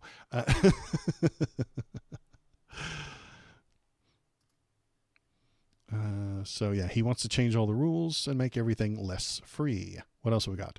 Top Democrat issues warnings over Trump plot to steal from federal programs. The Constitution provides no impoundment power and the president to unilaterally withhold funds appropriated by Congress. So they're just saying that he's going to stop these things from functioning. I think he's actually going to take the money and give it to himself. Vivek, Elon and Vivek are talking about just stopping the money going to the organizations, to the government programs. But in the worst case scenario, they actually redirect that money toward private enterprises that will do a better job, but they own those private enterprises. That's the garbage, the dumpster fire analogy that I've been making for a few years now. Does this describe giving the money to Elon Musk? Musk and Ramaswamy wrote that even without relying on the view that the ICA is unconstitutional, DOGE will help the federal overspending by taking aim at the $500 billion plus in annual federal expenditures that are unauthorized by Congress or being used in ways that Congress never intended, from $535 million a year to the Corporation for Public Broadcasting to $1.5 billion for grants to international organizations to nearly $300 million to progressive groups like Planned Parenthood. So the things that they don't like are going to get cut. The things that they do like military spending, like bombs from Raytheon, like jet planes and shit like that, all that cool shit, that's going to stay. All that Pentagon money for doing war, that's going to stay. But this public broadcasting, that's got to go. That's just telling people what the government is doing. We hate that. Do not tell the people of the country what the government is doing. That is bad. International organizations for helping human beings, those don't get money. And Planned Parenthood, that doesn't get any money either because it makes people's lives better. Planned Parenthood, literally, maybe I'll turn this to a short. Planned Parenthood literally makes human lives better. And Elon wants to cut it because he does not want your life to be better. He does not want your life to be improved through government spending. He wants your life he wants government spending to be gone. He wants government spending down at any cost. And you and your life are the cost that he is willing to pay. Elon Musk is willing to make you suffer to make the government spend less money. And he wants the government to spend less money because then they're less likely to tax him. You suffer so he can pay fewer taxes. But he's more than willing to spend $250 million electing Donald Trump. That's great. That's a good idea. In his mind, paying $250 million to elect Donald Trump is a good idea.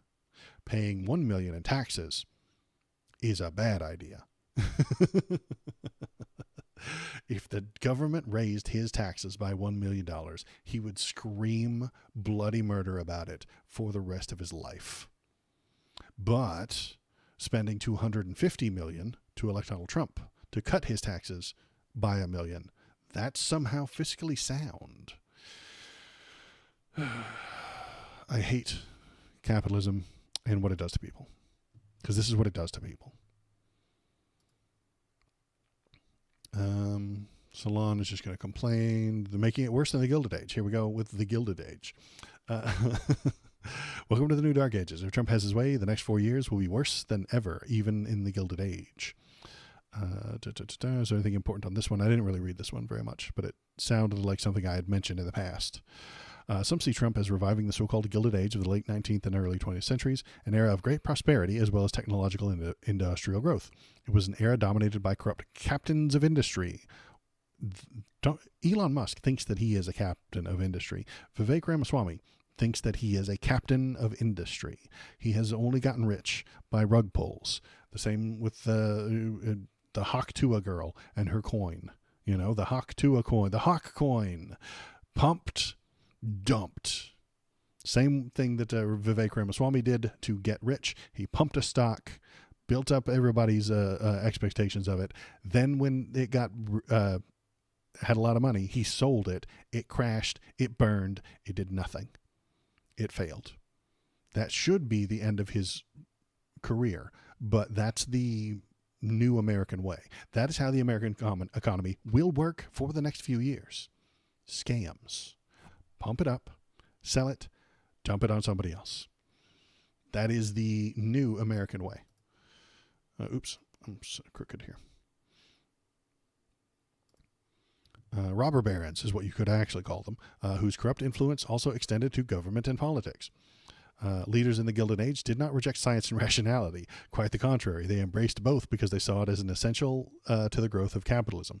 And they invested in culture and the arts rather than by trying to make them hew to a particular orthodoxy.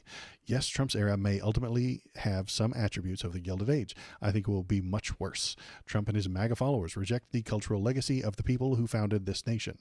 The people who led the American Revolution and wrote the Constitution were deeply impressed by the 17th century scientific revolution and its emphasis on empiricism, objective observation, and using rationality over faith or tradition as the foundations of truthful knowledge. They founded an enlightened country, borrowed from the Enlightenment hostility towards hierarchically ordered societies of Europe. They hated the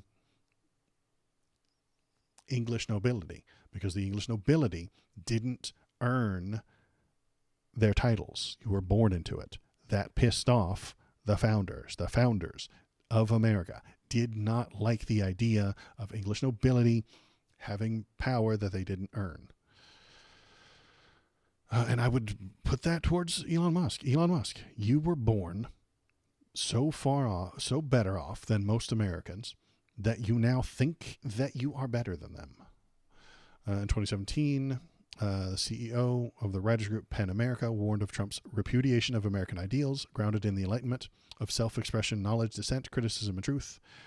Seems more apt today. During the 2024 campaign, the transition period, Trump and his cronies have broadcast their determination to entrench within the machinery of the U.S. government elemental disdain for intellectuals, analysis, and experts. They regularly denigrate rationality and elevate superstition, tradition, and hierarchy. I call their program a recipe for a return to the Dark Ages. They will make America great again by driving us backward to the Dark Ages. And this is exactly what I've been preaching the whole time. This is what I've been suggesting the entire time, that they will drag us backward, away from reality, away from empiricism, away from correctness, because they don't care about those things. An Italian scholar from 1304 described the time when he lived as an era of darkness and dense gloom. My fate is to live among varied and confusing storms and to experience the sleep of forgetfulness. That does sound familiar. The era of Petrarch described was also marked as a deep skepticism about science and rationality, a personalistic form of politics marked by a clear division between lords and vassals, religious domination over culture, and the collapse of trade networks among European nations. Sound familiar? Yep, that's exactly what Donald Trump is promising us.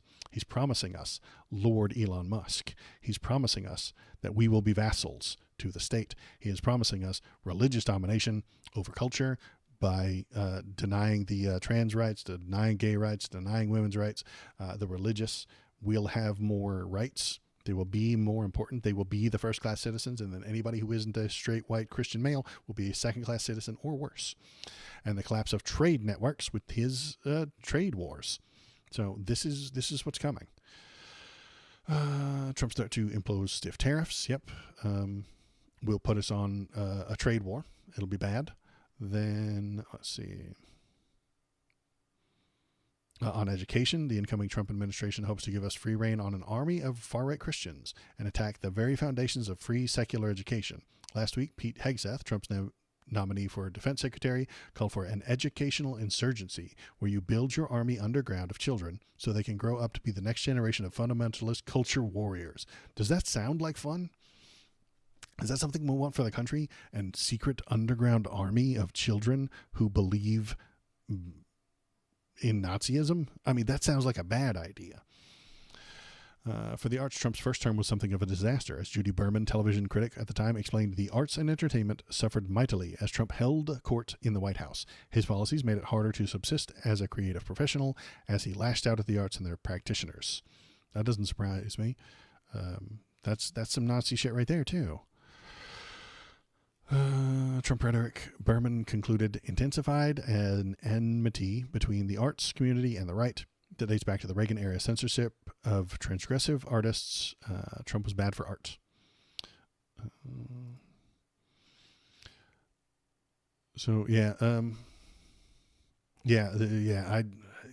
Capitalism kills me. It kills all of us eventually. So they could look, it failed when they restricted it, even though they personally tanked. Yeah, exactly. Let's keep reading. Finally, consider what Smart News dubbed Trump's cabinet of quacks and hacks. The science skeptics, conspiracy theorists, and eager supplicants to their lord, Donald Trump. Chief among these Dark Age throwbacks is RFK Jr. We're going to look at his thing here in just a minute. Trump nominee for the position of Secretary of Health and Human Services. Among other things, he has spoken out against vaccines that have saved millions of lives. COVID-19 virus was targeted, according to RFK Jr., the COVID-19 virus was targeted so that, let me do it in his voice so I don't get canceled. The COVID-19 virus was targeted so that Chinese and Jewish people are more immune. That's what he had to say about it. Don't cancel me, cancel him.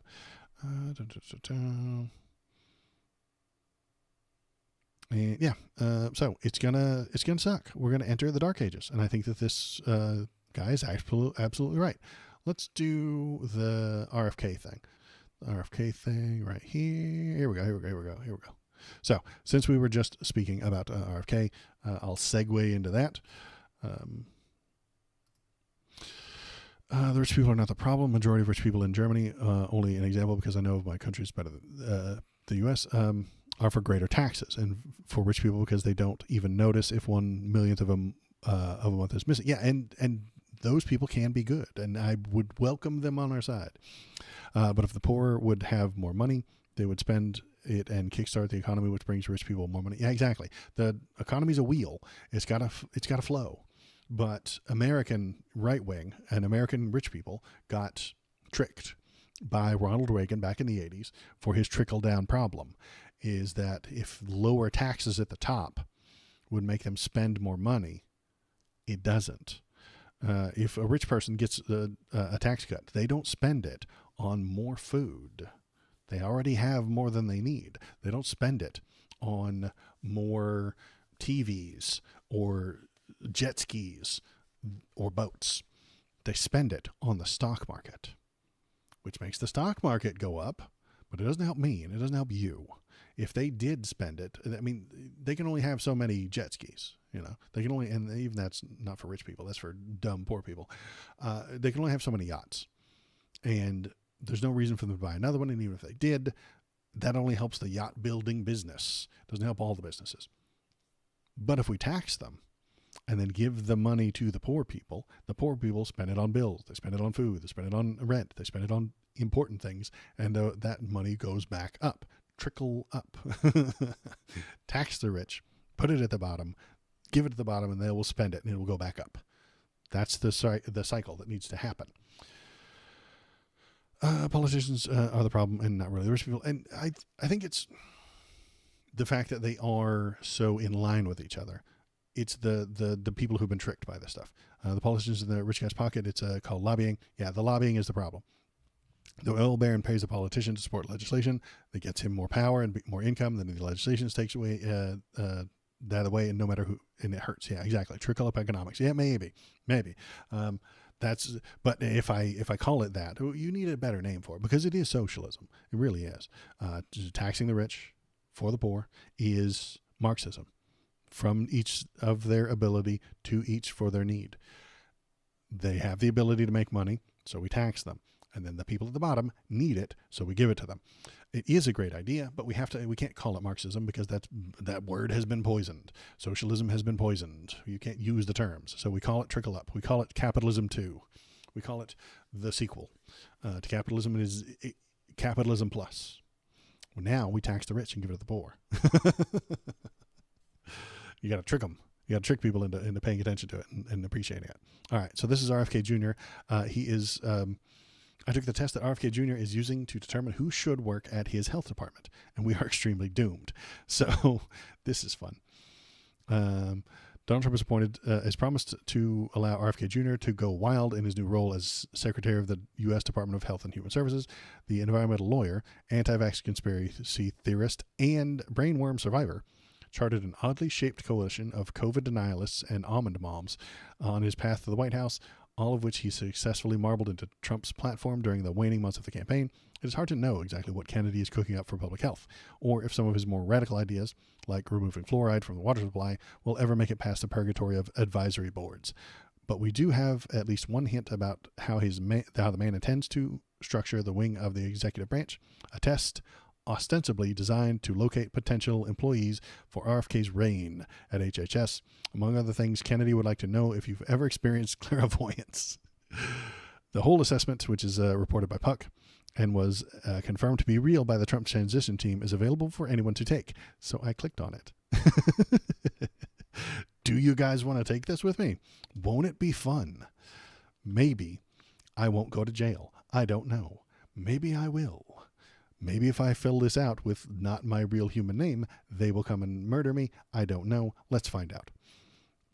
Registration information. First name, Waldo.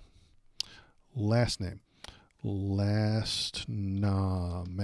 That's how it's pronounced. It's Waldo Lastname. My email is, what the hell is my email? Good Lord. Do I remember what it is? It's on my YouTube page. Dum. Stupid Waldo. You don't even remember your own email address. Oh, here it is. Okay. Waldo's political stream at gmail.com. Okay. Copy. We're going to pasta it right here. Pasta register. Registration complete. You can now begin your session. Oh, good. Username and password. Oh, okay. Shit. I probably shouldn't have that on the thing. But we're going to copy it, and we're going to continue. Don't steal from me. It's just my registration for this website. So don't hurt me. Don't murder me. Don't get me in trouble. There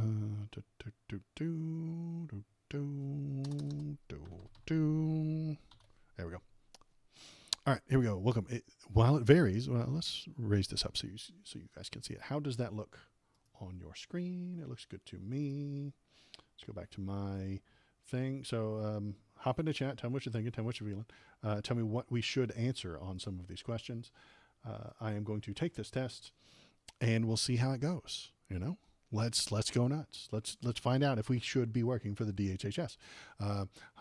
Press the like button, press the subscribe button, and all that fun stuff, and let's get hired. Come on, let's go. While it varies by individual, this assessment may take you 90 minutes to complete. Jesus Christ. It is best to complete it when you are well rested, have recently eaten, and will not be disturbed. Okay, chat. You're not allowed to disturb me.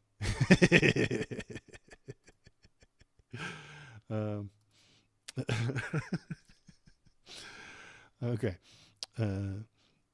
Well, that's not happening. Yeah, I know. Don't keep chatting. I think this is funny. It is important that you complete all sections of this assessment yourself without getting help from others or seeking answers from the internet or from books.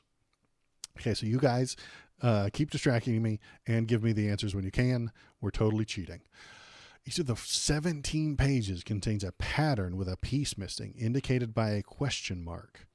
Examine the 8 possible pieces to the right of each pattern. Select the piece that would properly complete the pattern. Is this an IQ test?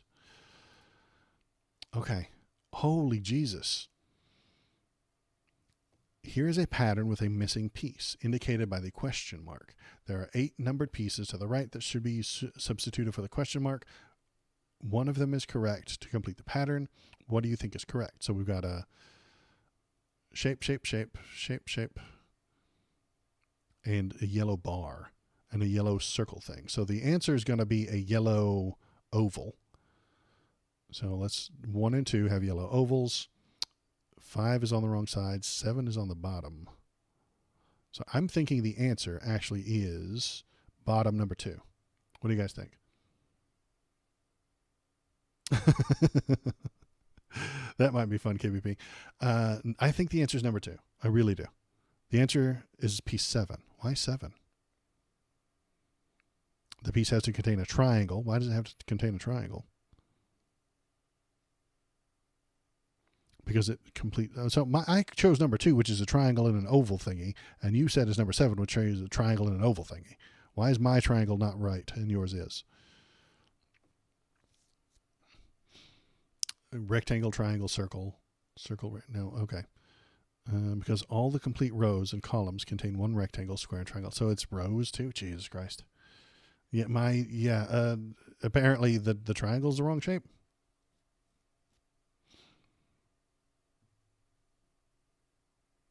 The triangle also has to be tall and wide because the other shapes in the row are tall and wide. This eliminates choice number 2. I think you're being kind of arbitrary there, boss.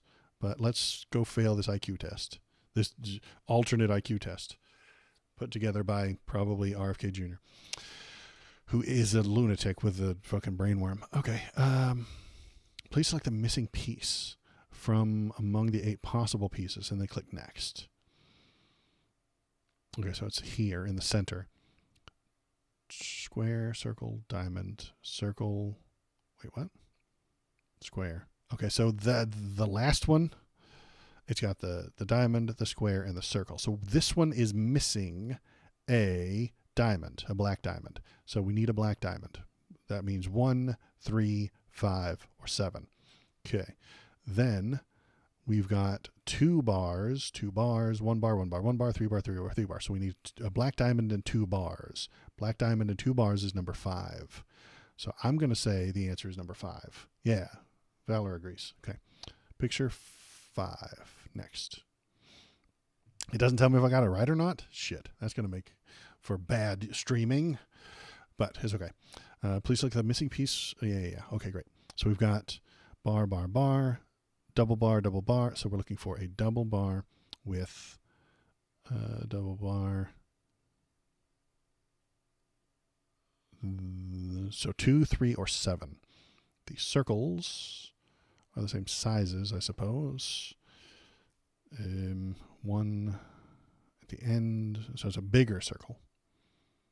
They're moving toward the center, so we need it on the end. So I'm thinking number 2. I know we need to finish it to find out what I got. Yeah, I know. I don't know if it'll tell me or not. So I'm thinking the answer is number 2 because they're big circles. Then they move closer, and then they move to the center. Yeah.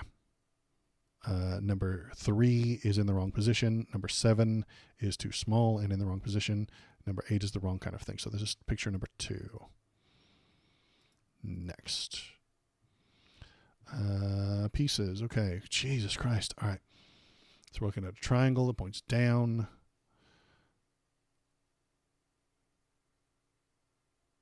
So it should be number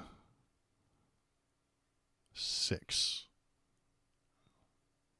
No. Number 8. Yeah, number 8. Because the black lines are getting closer and then intersecting. So number 8 for that one. Yeah, Zoevac, yeah, 8, yep.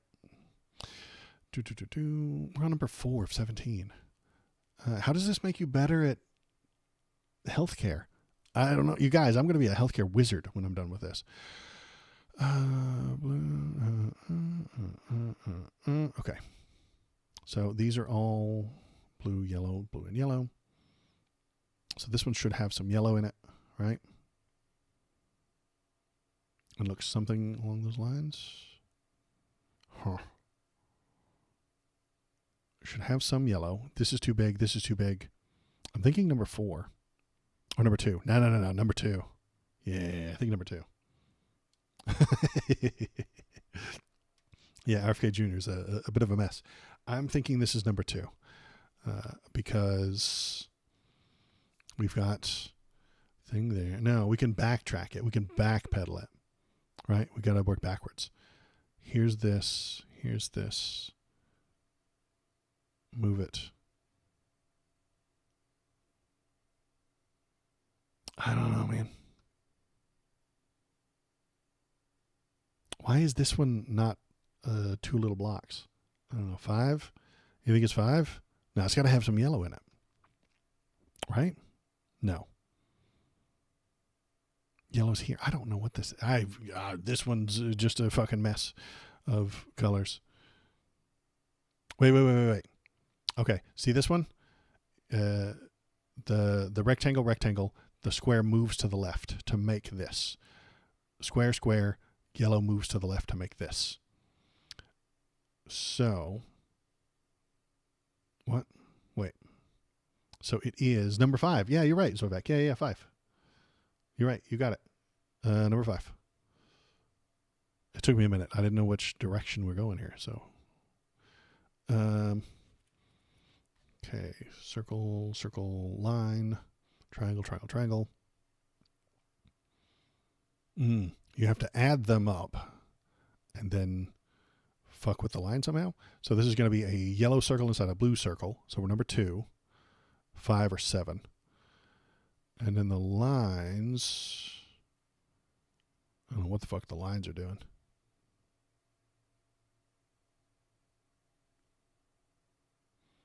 Two. It'll only be one line. So 2 is out. We got 5 and we got 7. Also 5. How do you get to 5? Yeah, I guess. I mean, I'm taking your word for it. I think you're right. But I don't know why. It's either 5 or 7, and I don't know why the line is bending the way it is. But it's 7. You think the line causes it to bend this way? I don't know. Well, you know what? It's this one's bent this way. This one's bent this way. A rotation. In 5, the line is the wrong direction. Okay, so it's 7. Yeah, I clicked on 6, but there's picture 7. Okay. What do we got? We got.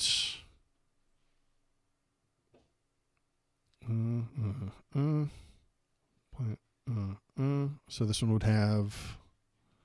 No, don't. So it's got to have the.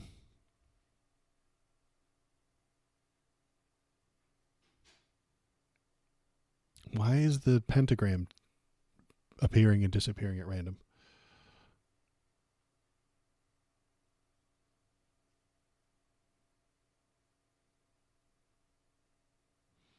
Eight. I'm going to take your word for it because I don't know what they're going for with this one, honestly. We're cheating. That's why we're here. We're cheating.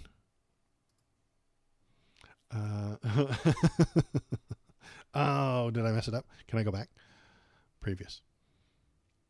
Just correct. Please correct the errors and try again. What? Oh, okay. I can't go back. There is no going back. We're not going back. See you, Valor. Let's see. There is no going back. Circle, spiral, or circle, oval. Square thing gets stretched into this, and then that thing gets dragged down. So it's been stretched. So I need number 3. So I got that one. That's number 3. The arrow thing, you stretched it out. Let's see. X thing, X, okay. So we have to subtract some shapes. That's what I'm thinking.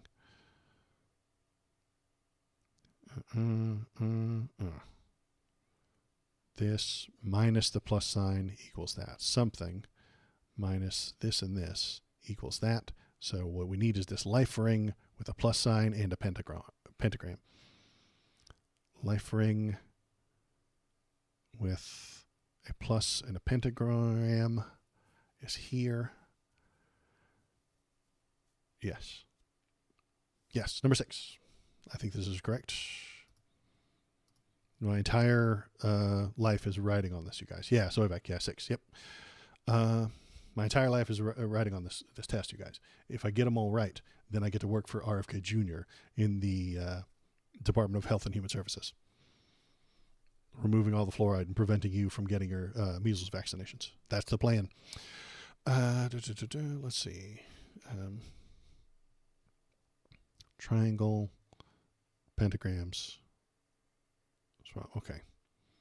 So the pentagrams.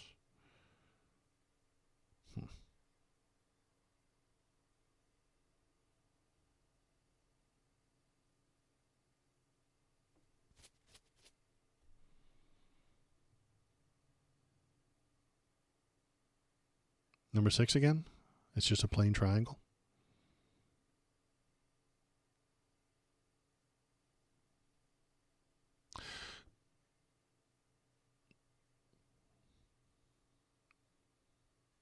Number 2 is a mix of pictures 1 and 3. Oh, okay.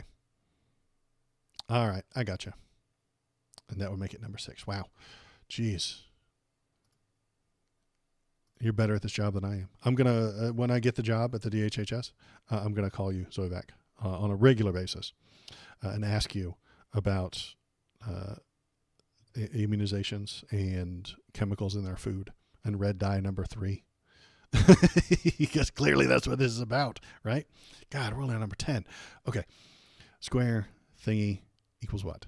Oval thing, there, circle. The fuck are you on about?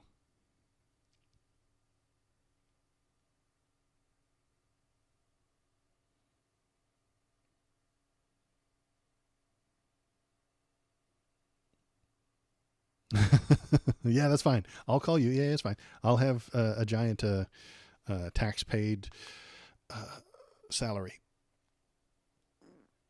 It'll be great. It'll be fun. I don't know what to do with this. I really don't. There's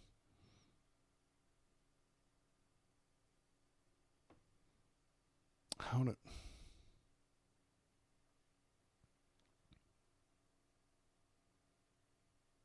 I'm just going to say randomly number 4. Oh, no, I've actually stuck in ads. So I'm going to have to do my own, do this on my own. God, there we go.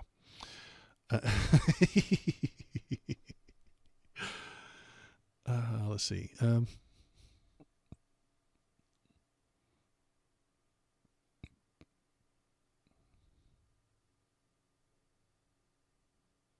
This is the same thing, but colored, but it's lost its colors. So it should be one of them that is not black and white, right? Oh, it should be the opposite colors of these two. So we're looking for pentagram that's got the right colors. So all the black and white ones are out. So we're only looking at 2, 3, 5, and 8.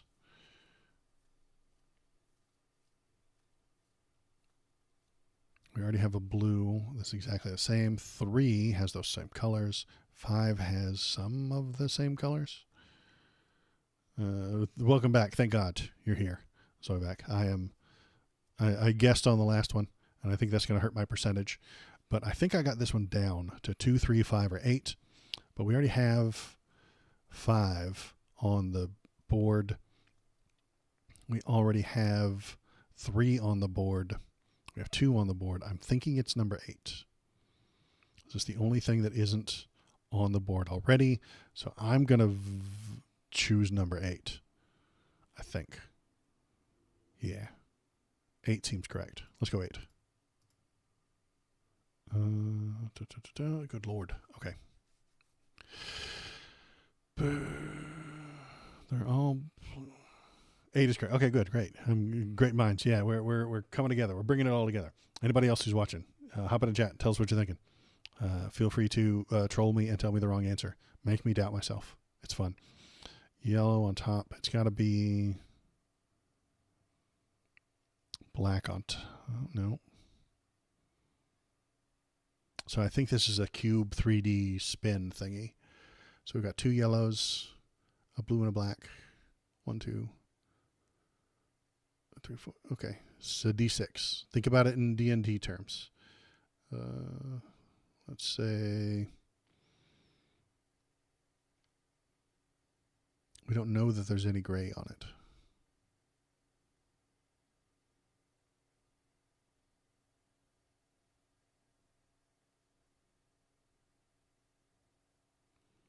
Blue has to be on top. That's what I was thinking as well. It's 1, 5, 3, or 4, or 7 or 8. Shit, they're all yellow. It has to be 5. 5 because I'll trust you. It's a D6. I'm hoping. Okay, I'll take your word for it. So what do we got? We got this thingy, this thingy. First, the cube turns right and then up. Okay. So the next one, we'll watch these little pieces move around. Down, up, left, right. So I'm thinking this one should have a blue thing on the right. I'm thinking number 1.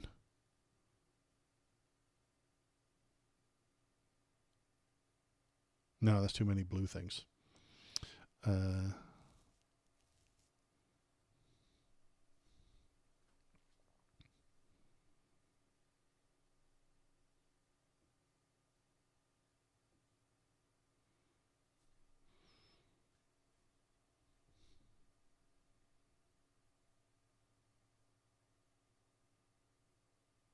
Yeah, I have no fucking idea.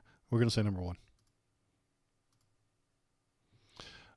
Missing piece from 8. Okay, great. There's fucking 3 more of these. Good God.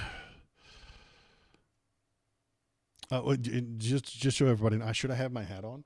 Should I have my tinfoil hat to prevent me from being mind controlled? I don't know. If this is a Illuminati mind control test, these are putting subliminal messages. All these little shapes, they're putting subliminal messages into my brain. And then I will be activated when given the code phrase, you know? Okay. So here's our shape. Here's our thing. This is when we put this on top of it. So what?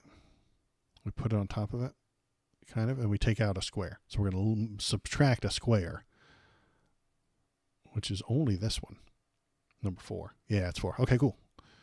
Glad we agreed on that one. I figured one out. Jeebus. What is that? Picture 2 always have 2 layers. The picture 1 gets in the middle of these layers. Yeah. So we've got a Z thingy, some ovals, and then a scary, a pixelated face.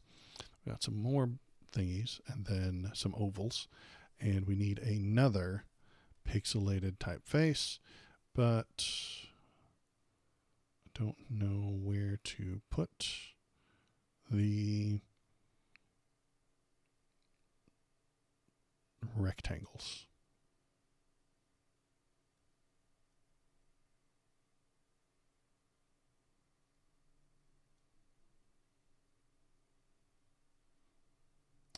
not the squares that matter, because all of the answers have 3 squares, 3 yellow squares. Where do the blue squares come from? In reality, 7? I mean, I agree. I trust you, but I don't fucking know how it gets to that point. I've got... So should we have a black triangle on the top? That's what I'm thinking. So that's only 1, 3, 4, 7. Then one of these things doing. They're also spinning the other direction.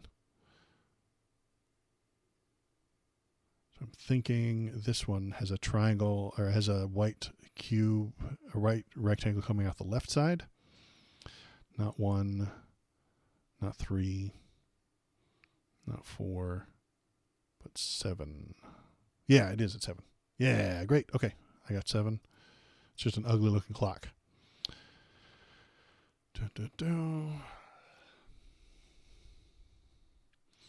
So we got an X and a plus, then a triangle, then a triangle and a plus.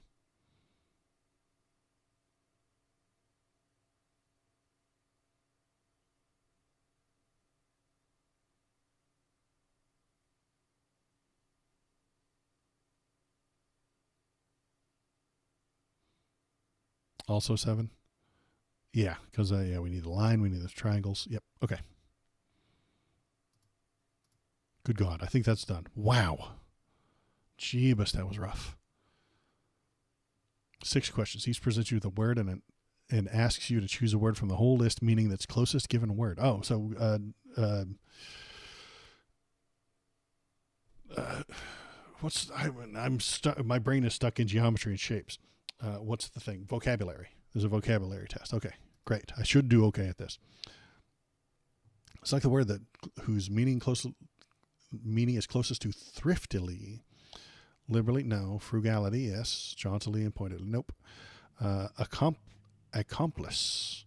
Sideshow author, skill, confederate. Smeek. I don't know what the word fucking smeek means. What the fuck does smeek mean? Oh, was it 1? Sorry. What is smeek? Shrink, sorrow, complain, flatter. I don't know what smeek means. Shrink, sorrow, complain, flatter. You're not that good at English. Okay. No, that's all right. I've got the vocabulary down, I think. I just don't know the word smeek. We're going to call shrink. We're just going to guess. Precarious. Secure, unpleasant, perilous. Perilous is the right answer. Furtively. Voracious, no. Surreptitious, no. Delightedly forbidding. Furtively means most likely sort of like frustrated, surreptitiously. Voracious is not right. Delighted is not right. Forbidding is not right. Rudimentary, equivalent, artificial, primitive. Okay, so I nailed that one. Oh, we got more. We got 6 pages of this. Argute. I don't know what argute means. So we're going to guess. Typify. Represent is the right answer there. I know that one. Insouciant. Insouciant. Insouciant. Insouciant. Succulent. Heedless. Concerned or supple. We're going to say heedless because I think in means a thing. Admonish is to jeer. Corrupt, affront, reprove, or a reprove. I think reprove is closer. Edness. I don't know what that word means. Eadness. Sorrow, desire, trepidation, happiness. I was going to say happiness, just guessing. Coquetry. Transparent, compliment, infirmity, or flirtation. I think coquettish is complimentary. Yeah, that sounds about right. Sulkiness, slouch, oppressiveness, saltiness, sullenness. Sullenness is the right word. Sulk and sullen is kind of the same thing. Apex. Stork, no. Maze, no. Peak, yes. Irk. Cajole, exonerate, urge, vex. Vex is the right answer. Geeson, rare, oversized, ponder, and chatter. Geeson. I don't know what Geeson means. We're going to guess chatter. Pacific. Accurate, tranquil. That is the tranquil sea. Pacified. Prate. Prattle on. Avenge babble. There we go. So yeah, that's the trick, is you just take the word and turn it into other forms of the word. Like babble. If you prattle on, you are babbling. Cumulative, amassing. There we go. Factitious, not fictitious, factitious. Meticulous, conductive, genuine, manufactured. I would tell you meticulous. Aphrodisiacal. I read a lot of these words, but I don't say them much. Aphrodisiacal, frantic, vain, indifferent, amorous. Lethargic, forgetful, sluggish. Spiritual, bullshit. Sturdy, temporal, vacuous, incorporeal. Antithesis, ingress, dislike, contrary. Contrary is the right word there. Squalid, it usually means filthy and disgusting. There we go, filthy. Clandestine is secret. Wanton, forthright, not riotous, not wanton, it's surreptitiously. Bludgeon, moraine, branch, club. It hand. I don't know what the hell that means. Never heard that word before. Destructive, sinister. Sinister could be a left-handed kind of a thing. Diligent or peninsula. Wait. Is ithand like a complicated geographical word, like peninsulas and estuaries and shit like that? I don't know. Jeer is to taunt. Transcend is to surpass. Inexorable means relentless. Transient means moving I'm going to say momentary. Temulant. I don't know what temulant is. Stubborn, overweight, quivering, or intoxicated. Temulant. I'd say stubborn, maybe. Rashness means haste. Predilection means a preference. Grudge is to not grovel, not ombre, not harm. Animosity? Sure. Well, that didn't take long. That's good. Personality rank order test with 20 fucking pages. Okay. Zoivek says, according to a psychological report, I have an IQ of 133, so I actually enjoy such tests and they don't stress me out. Yeah, and that's cool. I like that some people have brains for certain things. I usually have the words slowly and painfully. I'm actually not that good of a public speaker as it might sound. I actually write a lot better than I speak. But if I practice on camera, stuff like that, I think I'm do pretty well with the words and their definitions and how those words connect, because I read a lot. Okay, let's do it. I do have a rich vocabulary. That is true. Rank order their descriptions. Most like you means least like you. I'm interested in people. We're going to call that medium. Always prepared. Always prepared. Or I want to be anyway. Rich vocabulary. I think I do. I think I did pretty well on that vocab test a moment ago. I'm relaxed most of the time. Yes. I am the life of the party. No, not quite. I'm usually kind of quiet and chill. Stressed out easily. We're going to put that in the middle. I insult people. No, well, maybe. Have difficulty understanding abstract ideas. Not at all. Leave my belongings around. Yes. We have literal evidence of that behind me. Often feel uncomfortable around others. We're going to put that at a 3. Vivid imagination. We're going to put that at a 2. Feel comfortable around people. We're going to put that at a 3 again. Pay attention to details. We're going to put that at a 3. Seldom feel blue. Yeah, I rarely ever feel sad. Whenever I feel sad, I just go and feel better. Sympathize with others' feelings. Yes, I do.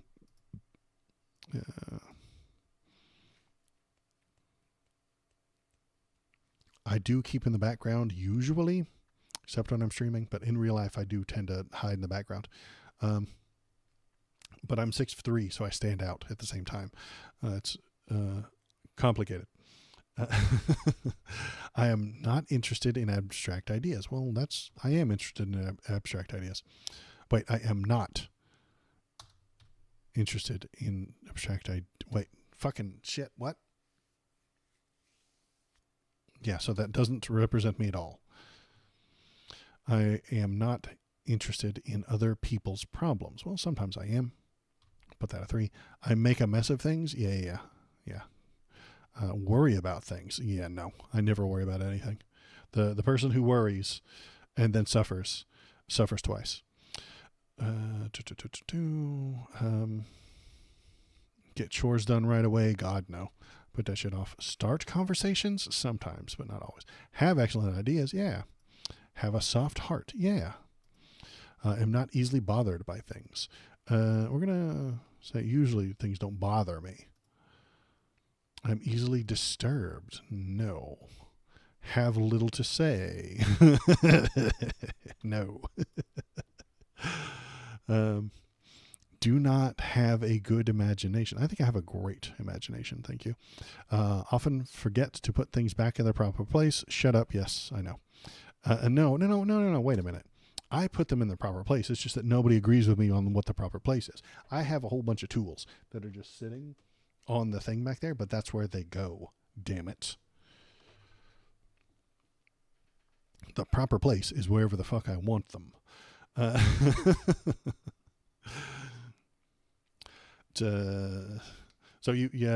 worry about everything. We have no word.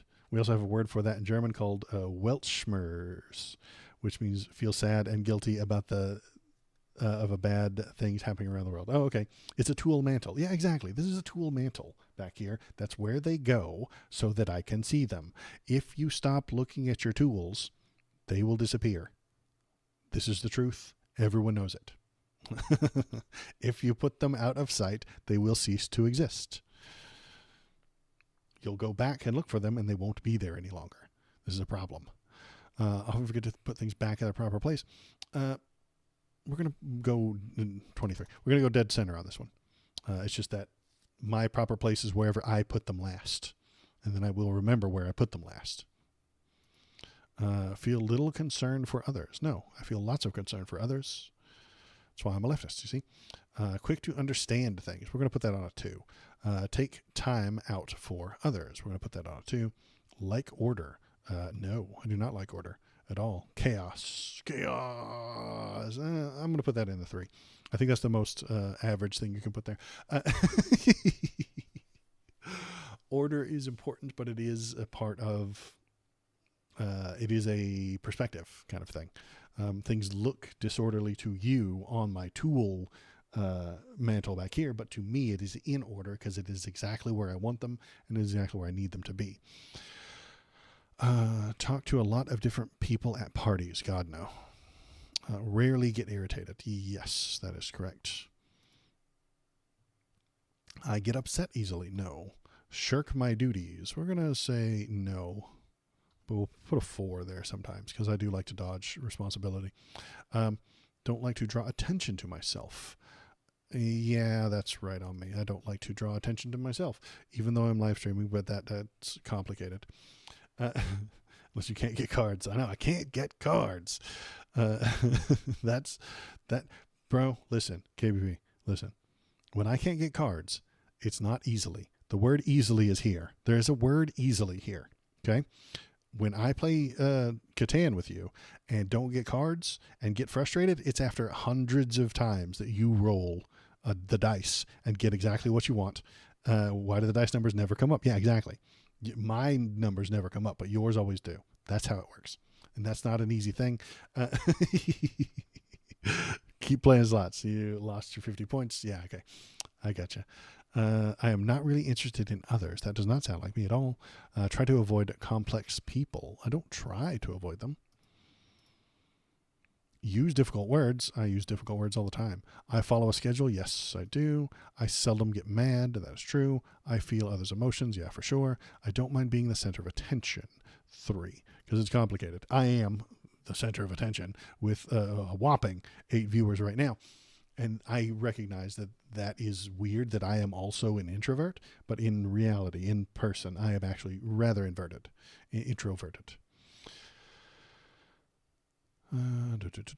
Change my mood a lot. No, I'm usually pretty chill and cool all the time.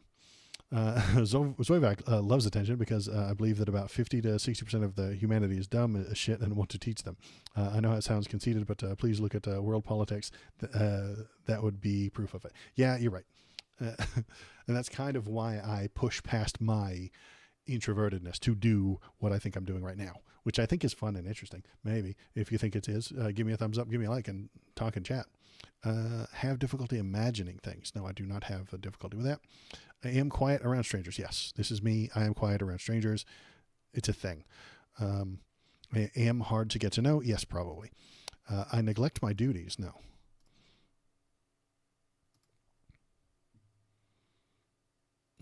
Rarely or never panic. Yeah, I never panic. Am exacting in my work. We're going to call that a 3.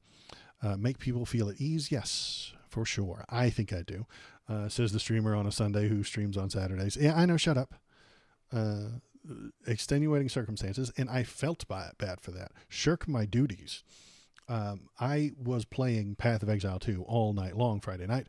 That meant that my Saturday stream was going to go badly, and I would be grumpy and tired, and I didn't put anything together to talk about. I didn't have the links. I didn't have this to do. So I felt bad about it, and now I'm doing my duty just a day late. So the on-time thing, if it said on time, maybe I should have moved the number down. I don't remember if it said that or not. Spend time reflecting on things. Look, I just spent fucking so much time reflecting on streaming on Sunday instead of Saturday. Make friends effortlessly. Let's say the time zone display. Yeah. Make friends easily. I think I do make friends easily. It's just that I don't talk to people. If they come to me, like, I need you to come to me. Am indifferent to the feelings of others. No. Find difficult to approach others. Kind of. Waste my time? Fuck yeah, I do. That's a number 1. Avoid difficult reading material. God, no. Have frequent mood swings. No. Inquire about others' well-being. Sometimes I do, but if you don't bring your shit to me, I don't say, oh, you know what? I don't. I never do this. I never reach out to you. Like if KBP had a problem and he brought it to me, I would be, I would discuss it with him. But if he never brings it to me, I'm never going to go to him for it. So I'm never going to inquire about your well-being. I'm sorry. I'm more than happy to discuss it with you if you bring it to me, but you have to bring it to me. Am full of ideas. Yes. Take charge. Maybe most of the time. It's not because I want to. Again, I'm introverted. It's just that in reality, out there in the IRL, I am 6'3", blonde headed, blue eyes, and I talk with a deep voice, and I am fairly masculine. People just follow me. I'm not kidding. I was on business trips and stuff like that with like a group of people who had never really met before, but none of them they were all being indecisive. And so I just started taking charge. I was like, okay, hey, it's lunchtime. What are we eating for lunch?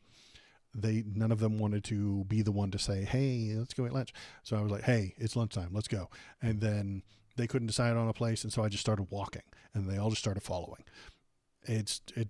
I'm born slightly into that. That is a privilege that I have for the way I look and the shape of my face. And I recognize that. I accept my privileges. I know that they're there. Not threatened by much. I would agree. I'm not threatened by much. Do things according to plan. We're going to put that as a 2. Do things in a half-assed manner. We're going to put that in a 3 just because I think it's fucking funny. Are you half-assed? Well, sometimes, and sometimes not. I am critical of others. Yeah, kind of, but not loudly. I will, we're going to change that to a 2. Am I critical of you? Yes, but I generally keep it to myself. Will not probe deeply into a subject, and that's wrong. Get irritated easily. That's also wrong. Don't talk a lot. Well, we're going to put that as a 3 because in reality, in the IRL, I don't talk all that much, but here I am talking to you because it's necessary. So I can do it if I need to. Know how to captivate people. I don't know. My viewer number says that I don't, so I'm going to put a fucking 5 there. Welcome to the Waldo pity party, everybody. Carry the conversation to a higher level. Yes, I can do that. Know how to conform others. Oh, I do know how to conform. How to comfort others. I thought it said conform. Know how to comfort others. Yes, I think I can do that. Well, maybe let's move that to a 2. I'm willing to listen to you, but I don't know how you should get over your problems. And if I give advice, it might just be a bad. I wish that that were the case for me. In the most cases, friends ask me for advice, and I tell them how it would be and what will be different if they act this and that. They nod, and then they don't act as I advised. And they come to me after saying, you were right, and that happens every time. Yeah, and that is an issue. People asking for advice generally don't actually want you to tell them what to do. They just want you to listen, and they want you to tell them what they've already decided. Very few people actually flip a coin and do what the coin says. They already know what they want, and they already know what they have chosen to do. Then they flip the coin and they say that the coin was wrong or that the coin was right and do what they were going to do anyway. Or maybe you can just, the bots you made, chat bots are fun. We are fun. I mean, do you know what I mean? Yeah, you are, KBP is actually just a robot that I created. He's part of Grok, and he's just in here talking and trolling and stuff like that for fun. Continue until everything is perfect. Absolutely not. I quit when I'm done. In control of my emotions. Yes, for sure. Next. If you don't control your emotions, they'll control you. Bottle up my feelings. No, but sometimes you have to control them.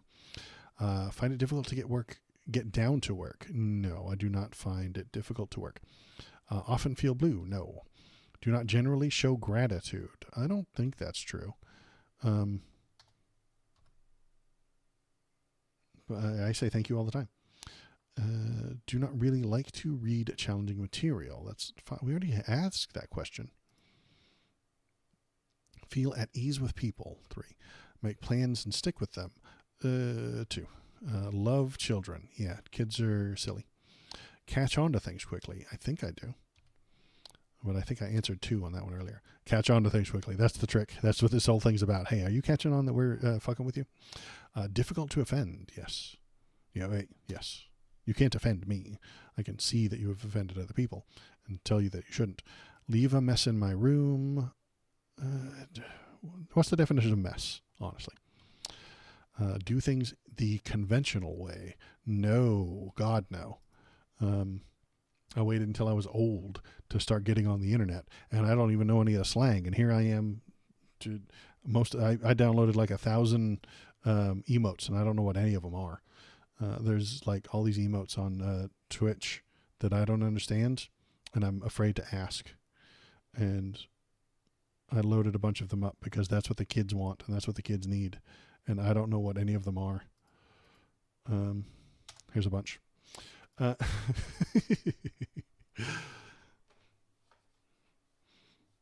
a very private person. I would say yes. Get angry easily. No.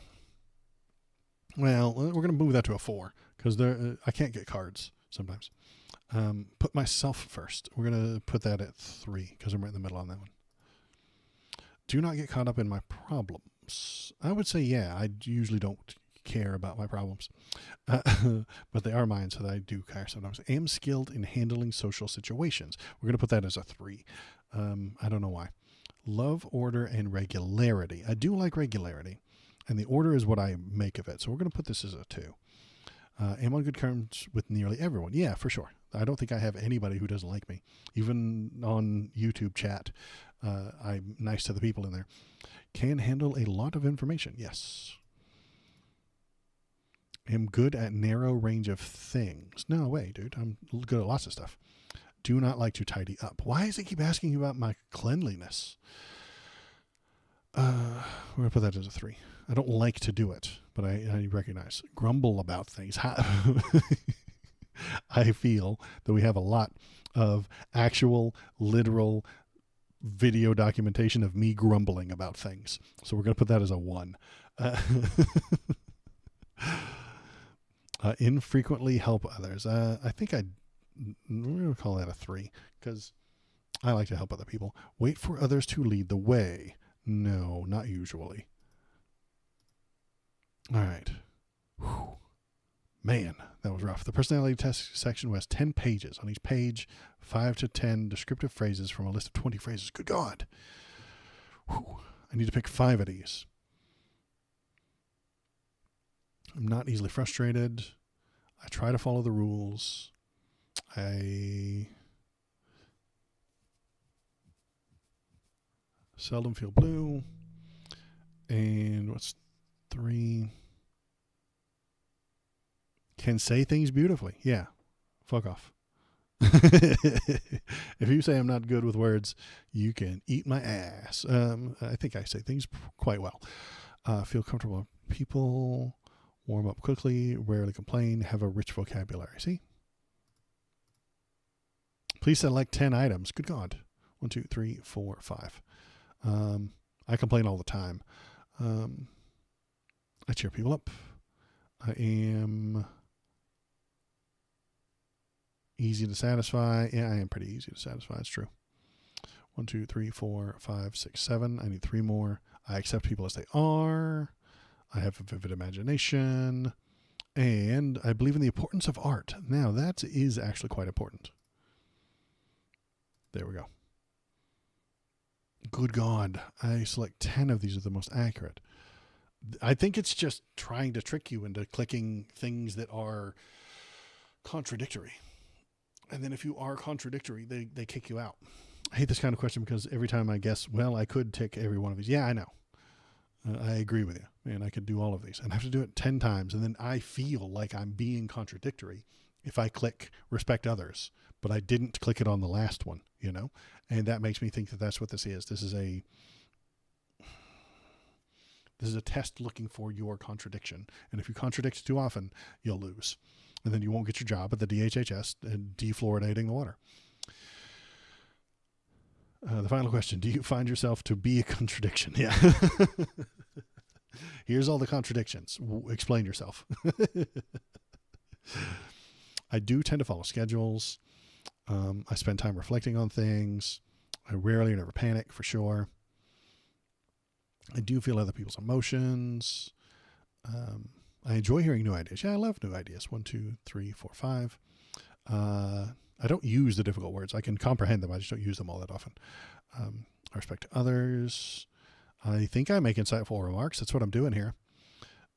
1, 2, 3, 4, 5, 6, 7. That's 7. We need 3 more. I am open about my feelings. I am never at a loss for words. And I rarely lose my composure. Maybe. I seldom get mad. That's better. I sometimes lose my composure. I just don't get mad. I have ADHD and I'm full of contradictions. Yeah, exactly. You see, that's why you can't be hired at the DHS, Zoivac, is that he's going to get rid of all the vaccines that gave you ADHD.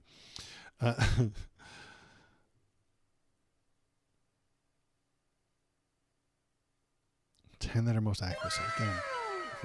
Wow. Somebody just gave me a thing. Very nice. Thank you very much. KVP on Twitch for donating. You made Biden smile. Thank you. Feel at ease with people. Yeah, ADHD debater's here. Yay! Bad news, ADHD debater. RFK Jr. is going to put you in a camp. I'm sorry. It wasn't my idea. It was his. But we're taking his quiz to find out if I can work at the DHS, which is a bit of a mess. And this is a very complicated test, and I don't know what's going to happen when I finished it. I might be signing up for the gulag right now. He's going to, ADHD debater. He's going to put you on a farm and make you do farm work to straighten out your brain. I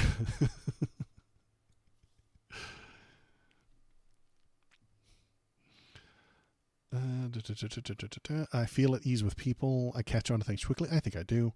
I do things by the book. Meh, I don't love the book so much. I make plans, enjoy thinking about things. I do enjoy thinking about things. I am difficult to offend. Enjoy wild flights of fantasy. That sounds fun. I do love kids. 5, that's 5. I need 5 more. Am always on the go? Not really. I feel comfortable with myself. I do feel very comfortable with me. I don't get caught up in my problems. Exactly. I trust what people say. No, I just trust everything everybody's ever said. I don't even think your name is Zoivac. Trust in what people say. Can't handle a lot of information. On good terms with nearly everyone. That's true. I do not love lunch parties. Love order and regularity. Now remain calm under pressure. Yeah. As someone who is addicted to weed and wants to get off it, the government-funded rehab would be nice. And being against big pharma, I think as long as he isn't forcing the population, I think is a really good step. And that is something that needs to be done the right way. I'm not disagreeing with you. I just think that RFK Jr. will do it in a really bad way. I think he will round you up. If you're on any sort of medicine that he doesn't deem appropriate, he's going to round you up and force you to go work on a farm until your brain works a certain way. And according to him, that's going to reorient your brain towards the right type of ideas. How many of these have we got? 1, 2, 3, 4, 5, 6, 7, 8, 9. One more. Treat people equally. Yeah, there you go. Equality. There we go. 10. Good God. I don't do that. I don't do that. Yes. Yes. Yes. 3. 4. Love action. Nope. 5.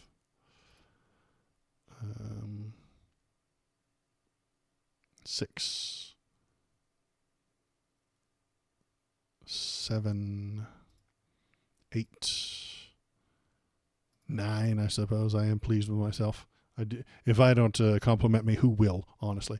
And quick to understand things, sure. Good God. This is so long. I do like to plan ahead. Do I seek out adventure? Not really. I am full of ideas.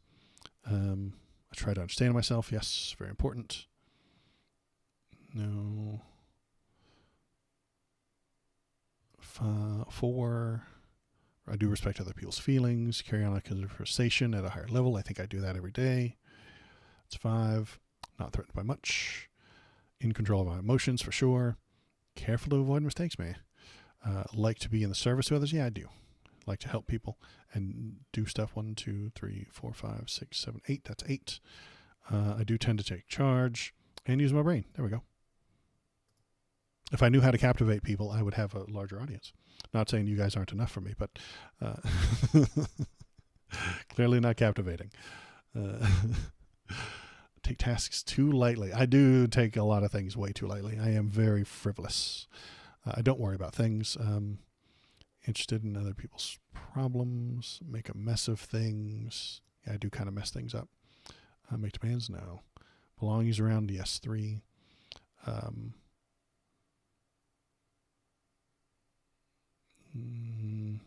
Keep others at a distance? Not really. No. Sometimes. 1, 2, 3, 4. Suspect hidden motives in others? Yes.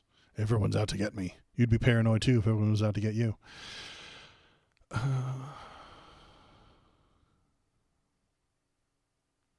Keep in the background, yeah.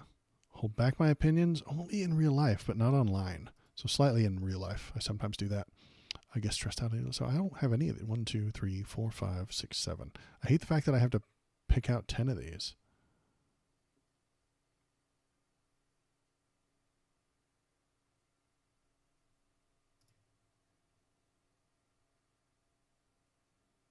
Wait, I picked 7.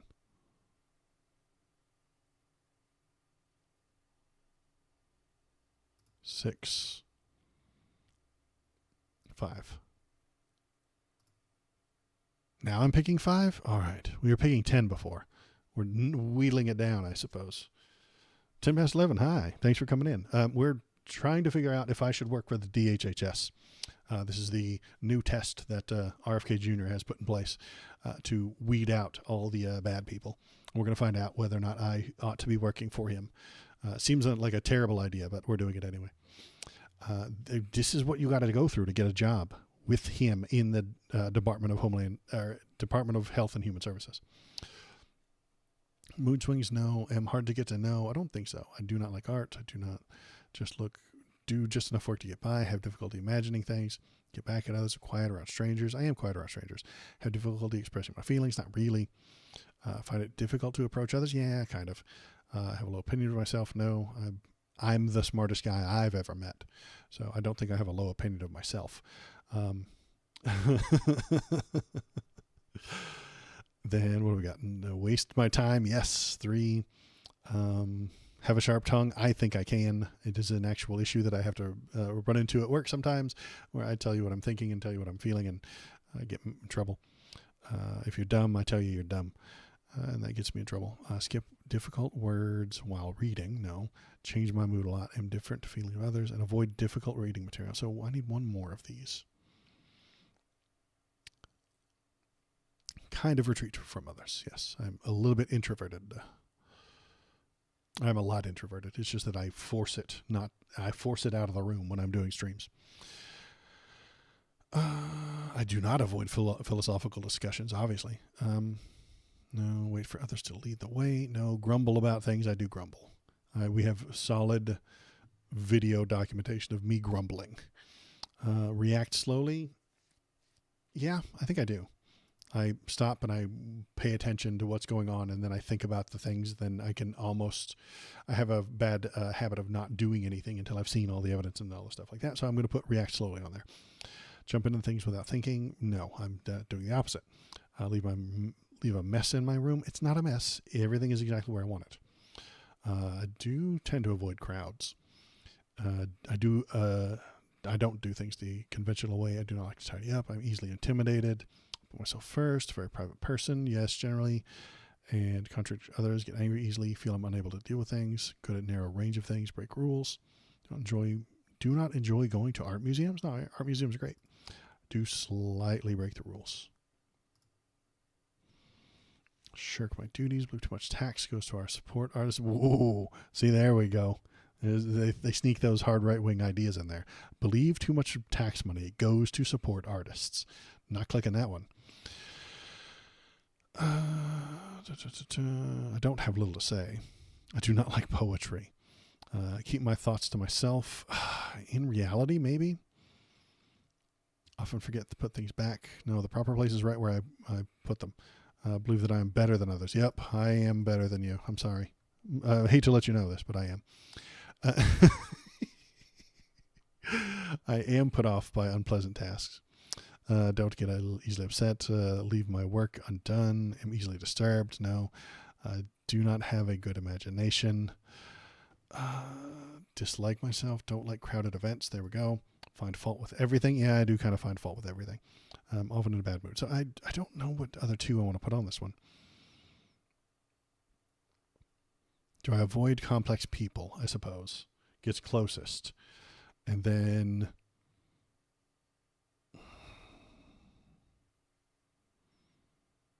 I keep my thoughts to myself when they're not asked for. And we're going to believe I'm better than those. Okay, there we go. Got 5. Last one. Don't talk a lot. Don't really like to read challenging material. Take no time for others. I'm not interested in theoretical discussions. Find it difficult to get down to work. Bottle up my feelings. All of this is wrong about me. Get irritated easily. Not generally show gratitude. Afraid that I'll do the wrong thing. Would describe my experiences as somewhat dull. Yeah, my experiences are somewhat dull. That's fine. That's fair. I'm not the most exciting person ever met. Often feel blue. Poor vocabulary. Quite critical of others. Maybe. Hold a grudge? No, not really. Do things in a half-assed manner. I put a 3 on that one because it seems like the most half-assed answer. Avoid contact with others. Feel desperate. Will not probe deeply into a subject. And don't see things through. 1, 2, 3, 4. I have to pick one more of these. I don't think any of these really explain. Don't talk a lot. In public, I don't talk all that much. Good Lord. 5 pages decaying 8 personality characteristics. Pick the 4. Okay. Jesus Christ. Okay. We're seeing this through. We're getting done with this. We're doing this. Don't care how long it takes, how much brainwashing it's doing to me. I think that I'm being brainwashed right now. I'm being assaulted. Like to take responsibility for making decisions. Sure. 4 of the items. Modesty doesn't become me. I'm very modest. I have a natural talent for influencing people. If I did, I'd have more viewers. I get upset when people don't notice how I look when I go out in public. God, no. I can usually talk my way out of anything. Yeah, kind of. I know that I am good because everyone keeps telling me so, obviously. If I ruled the world, it would be a better place, clearly. I will be a success. No. I would do almost anything on a dare. God, no. I like to show off my body. No. I think I'm a special person. When you see special, what do you mean? I think I see myself as a good leader. I find it easy to manipulate people. No, I am assertive. I insist upon getting the respect that's due to me. I always know what I'm doing. I always pretend to know what I'm doing. That's important. I can live my life any way I want to. Yeah. I like to have authority over people. No. This is less about personality tests to see who your endurance and how well you follow directions. Maybe that's what this is. This isn't a personality test. This is an endurance slog. This is a marathon. I do rarely depend on anyone else to get things done. I can read people like a book. Maybe. I want to amount to something in the eyes of the world. No, I don't care. No. Expect a great deal from other people. Sure. Okay. Maybe if I have to pick 4 of these. Wish somebody would someday write my biography. God, no. Everybody likes to hear my stories. I think so, but I could be wrong. I am going to be a great person. I'm already a great person. I would prefer to be a leader. No, not really. It's thrust upon me sometimes, but I don't like it. I will never be satisfied until I get all that I deserve. People always seem to recognize my authority. Yeah, that's what I'm saying. I will usually show off if I get the chance. I'd like to look at myself in the mirror.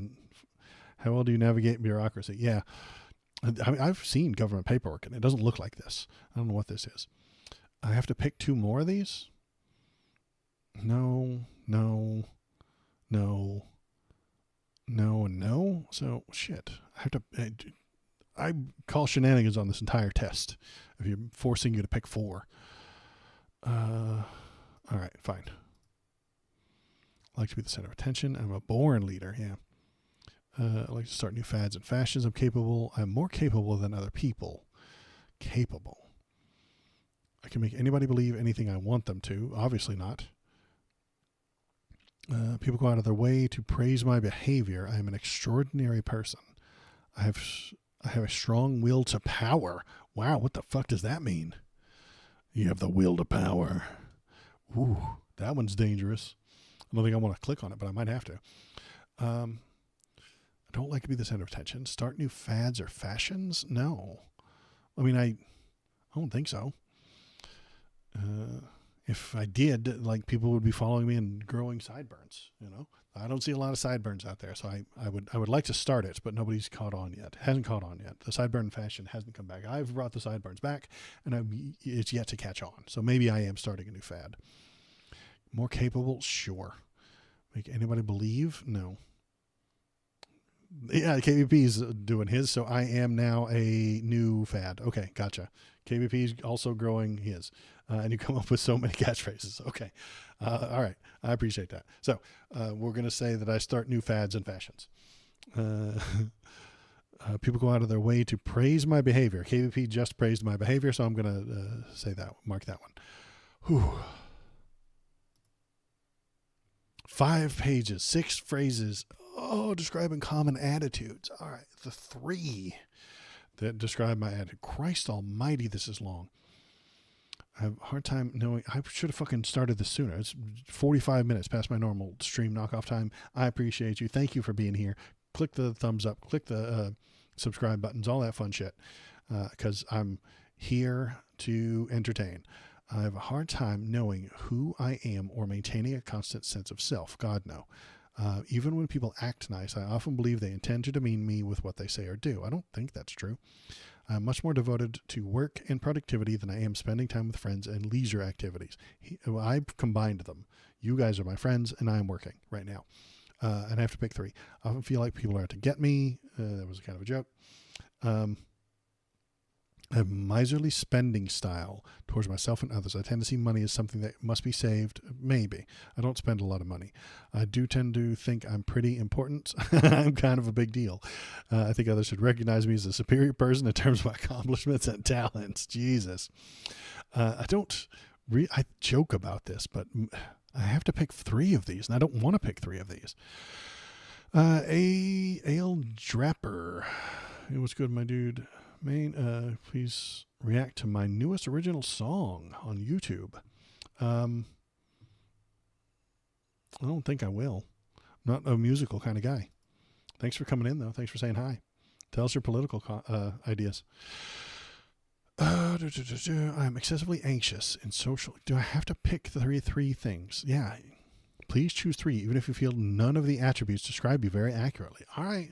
I hate this test, bureaucracy, something I hate over everything else. Well, I recognize the need for bureaucracy. I really do.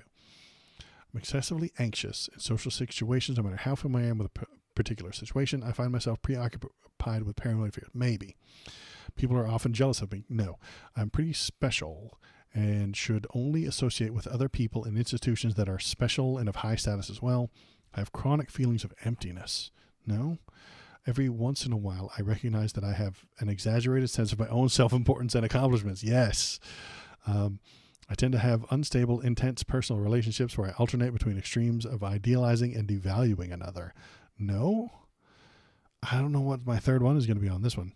I'm special and I'm exaggerated sense. So I think those two go, you have to pick both of them, right?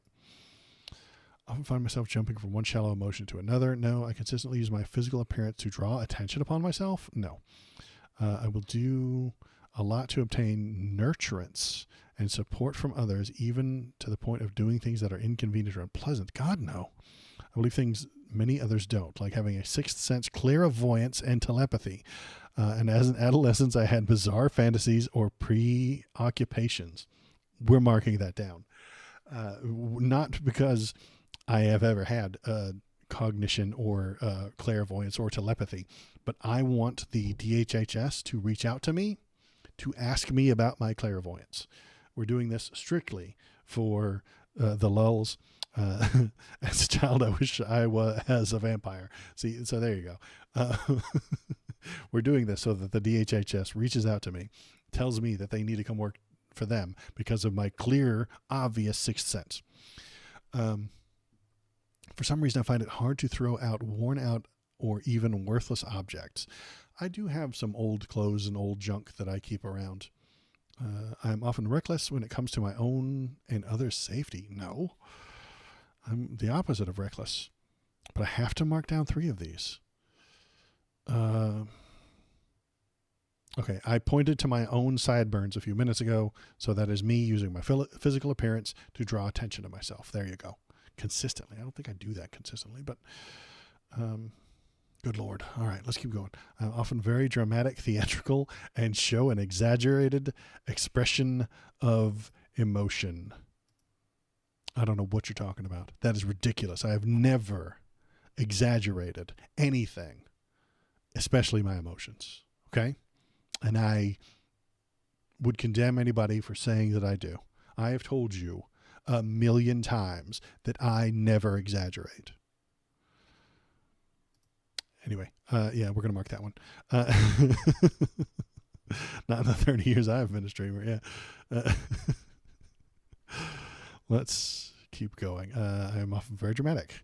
Often my emotional reaction to a situation is inappropriate. No, I'm appropriately doing things. Occurrences in the environment that others don't even notice often have special significance to me. Maybe. I think I do see things within the political environment that other people don't see. That's why I'm here talking to you about it. Excessive admiration? No. Social situations I tend to get preoccupied with being criticized or rejected. Maybe. I don't have that much interest in having sexual experiences with another person. I think I'm going to mark that one down because I think we do obsess about sex a bit too much. It's not a subject that I bring up very often because I don't want to bring it up. So we're going to mark that one.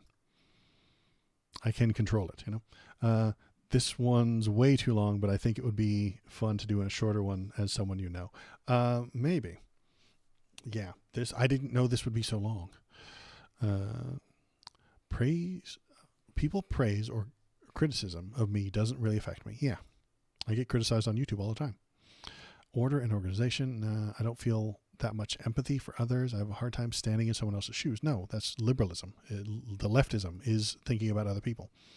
A lack of self-confidence often inhibits me from initiating projects or doing things on my own. I would say yes, I should have started this streaming career a goddamn decade ago, but I didn't have the self-confidence to do so.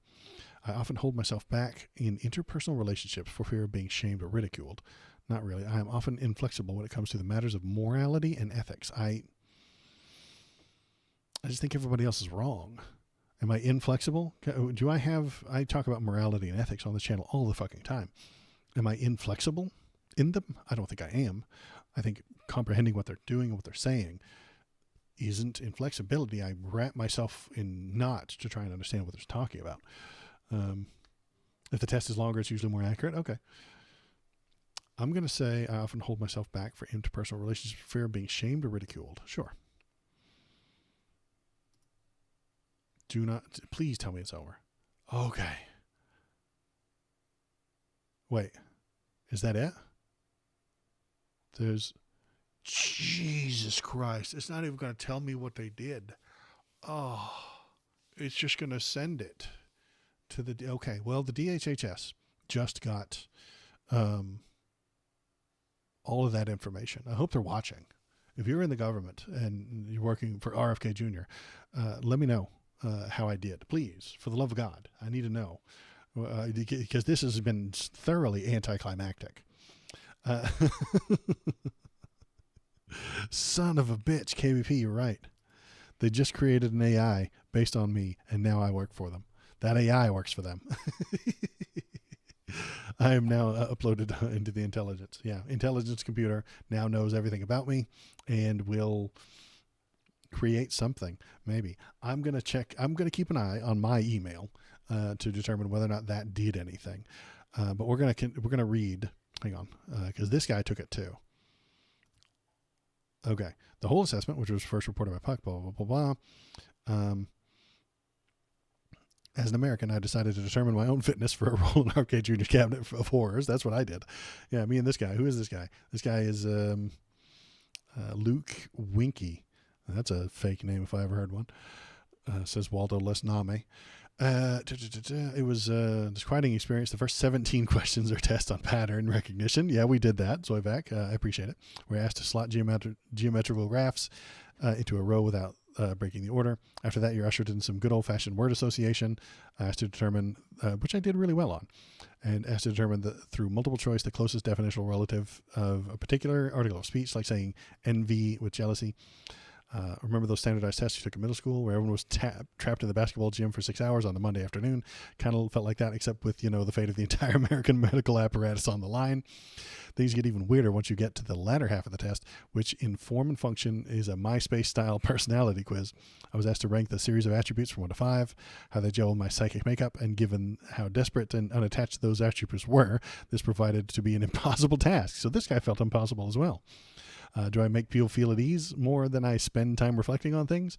Do I feel like I neglect my duties more than either of those strengths? What kind of question is that? The whole thing reeked of neo-psychological quackery and the Gladwell tradition where the vast gradient of human experience can be neatly organized into like 3 smooth categories.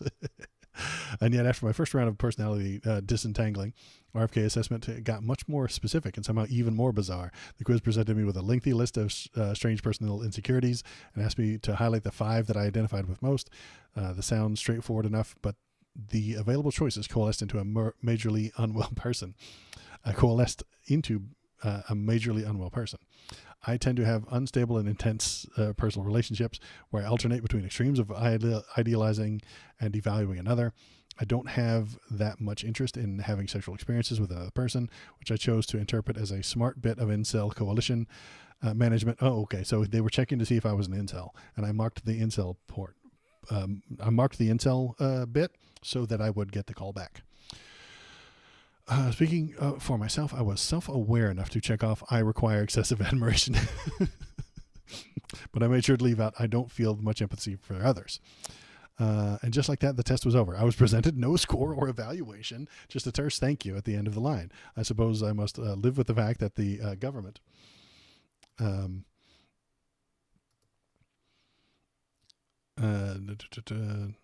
I must live with the fact that the government now possesses a record of my darkest inclinations, an RFK-fied survey of my morality. But I don't get the sense that he's gotten any better sense of whether I am fit for the HHS. Maybe that shouldn't be too surprising, because when journalist Timothy Burke dug into who exactly is responsible for this deeply strange audit, he learned that the publishing company is called X Corp. President is none other than Jordan Peterson, the psychologist turned right-wing gadfly. Holy shit. Guys, we just uploaded our entire personality to Jordan Peterson. Son of a bitch. We fell right into their trap. I know we've all grown numb to the outrageous stupidity of the political climate, but I don't think we can hammer this point home hard enough. RFK Jr., a guy who dumped a bear carcass in Central Park, is set to take on a paramount role in the health policy of this country, helping him round out his staff. Peterson, who is closer to the levers of power than ever before. What a horrific timeline. This carnival of MAGA grift will continue to blot out until it blocks out the sun. It can and will get worse from here. Hey, maybe I'm clairvoyant after all. Oh, Stream Jedi. Was that him? I didn't notice him. Yeah, Stream Jedi was here. Okay, so was that fun? No. Am I even going to be able to turn this into a YouTube video? I don't know. If you watched that and thought it was insane, please go to YouTube. Please click the subscribe button. Please break the thumb on the thumbs up button. Smash the subscribe button. Stab someone in the comments. And commit some hate crimes, because the YouTube algorithm is fueled by hate. So the more hate you spread around on YouTube, the better my numbers. So please do that. That is it for me today. I have nothing else to say. I am way past my normal time, and I want to don't leave yet, please, for the love of God. ADHD debater, are you still here? Are you available? Can I raid you? That would be fun. But I'm bad at this whole raid thingy, and I don't know anybody, and I'm terrified to click the raid button on other people that I don't know, because I don't know them, and I don't see anybody that I know on here that has raided me in the past that I've raided in the past as well. So I'm just gonna send you all to the void and not raid anybody. Yeah, that's what we're doing, because I'm shitty like that. Well, ADHD debater is getting started, so I'll give him a minute. Should work. Just went live. Good. Okay, here we go. I want to do it, and I want to like rate people, and it seems fun. But like, I don't know that many people, and not that many people talk to me. So stick around. I'm going to send you over to ADHD debater, if I can find out how to do it. ADHD. I follow you.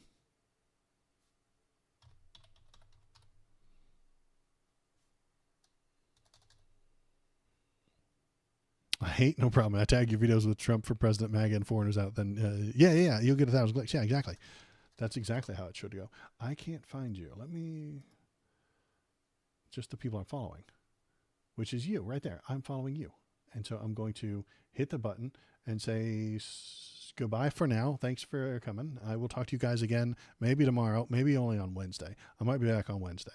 I will be back on Wednesday unless the Gestapo kicks in my door and the Brown Church take me away to the gulag. So we're raiding somebody else. Go.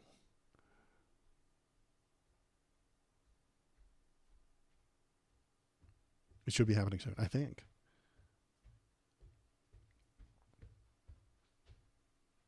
And then we hit the raid now button. I see how it works.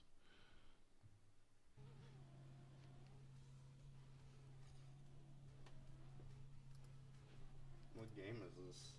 Oh, I don't know. There we go. Thanks for the raid, Waldo. I actually, we have a debate coming in shortly. I saw this game once. It was a mod. It's going to be an Israel-Palestine debate. Track. So I'm just waiting for my Jewish friend to get back to me, and then we'll throw some intellectual hands.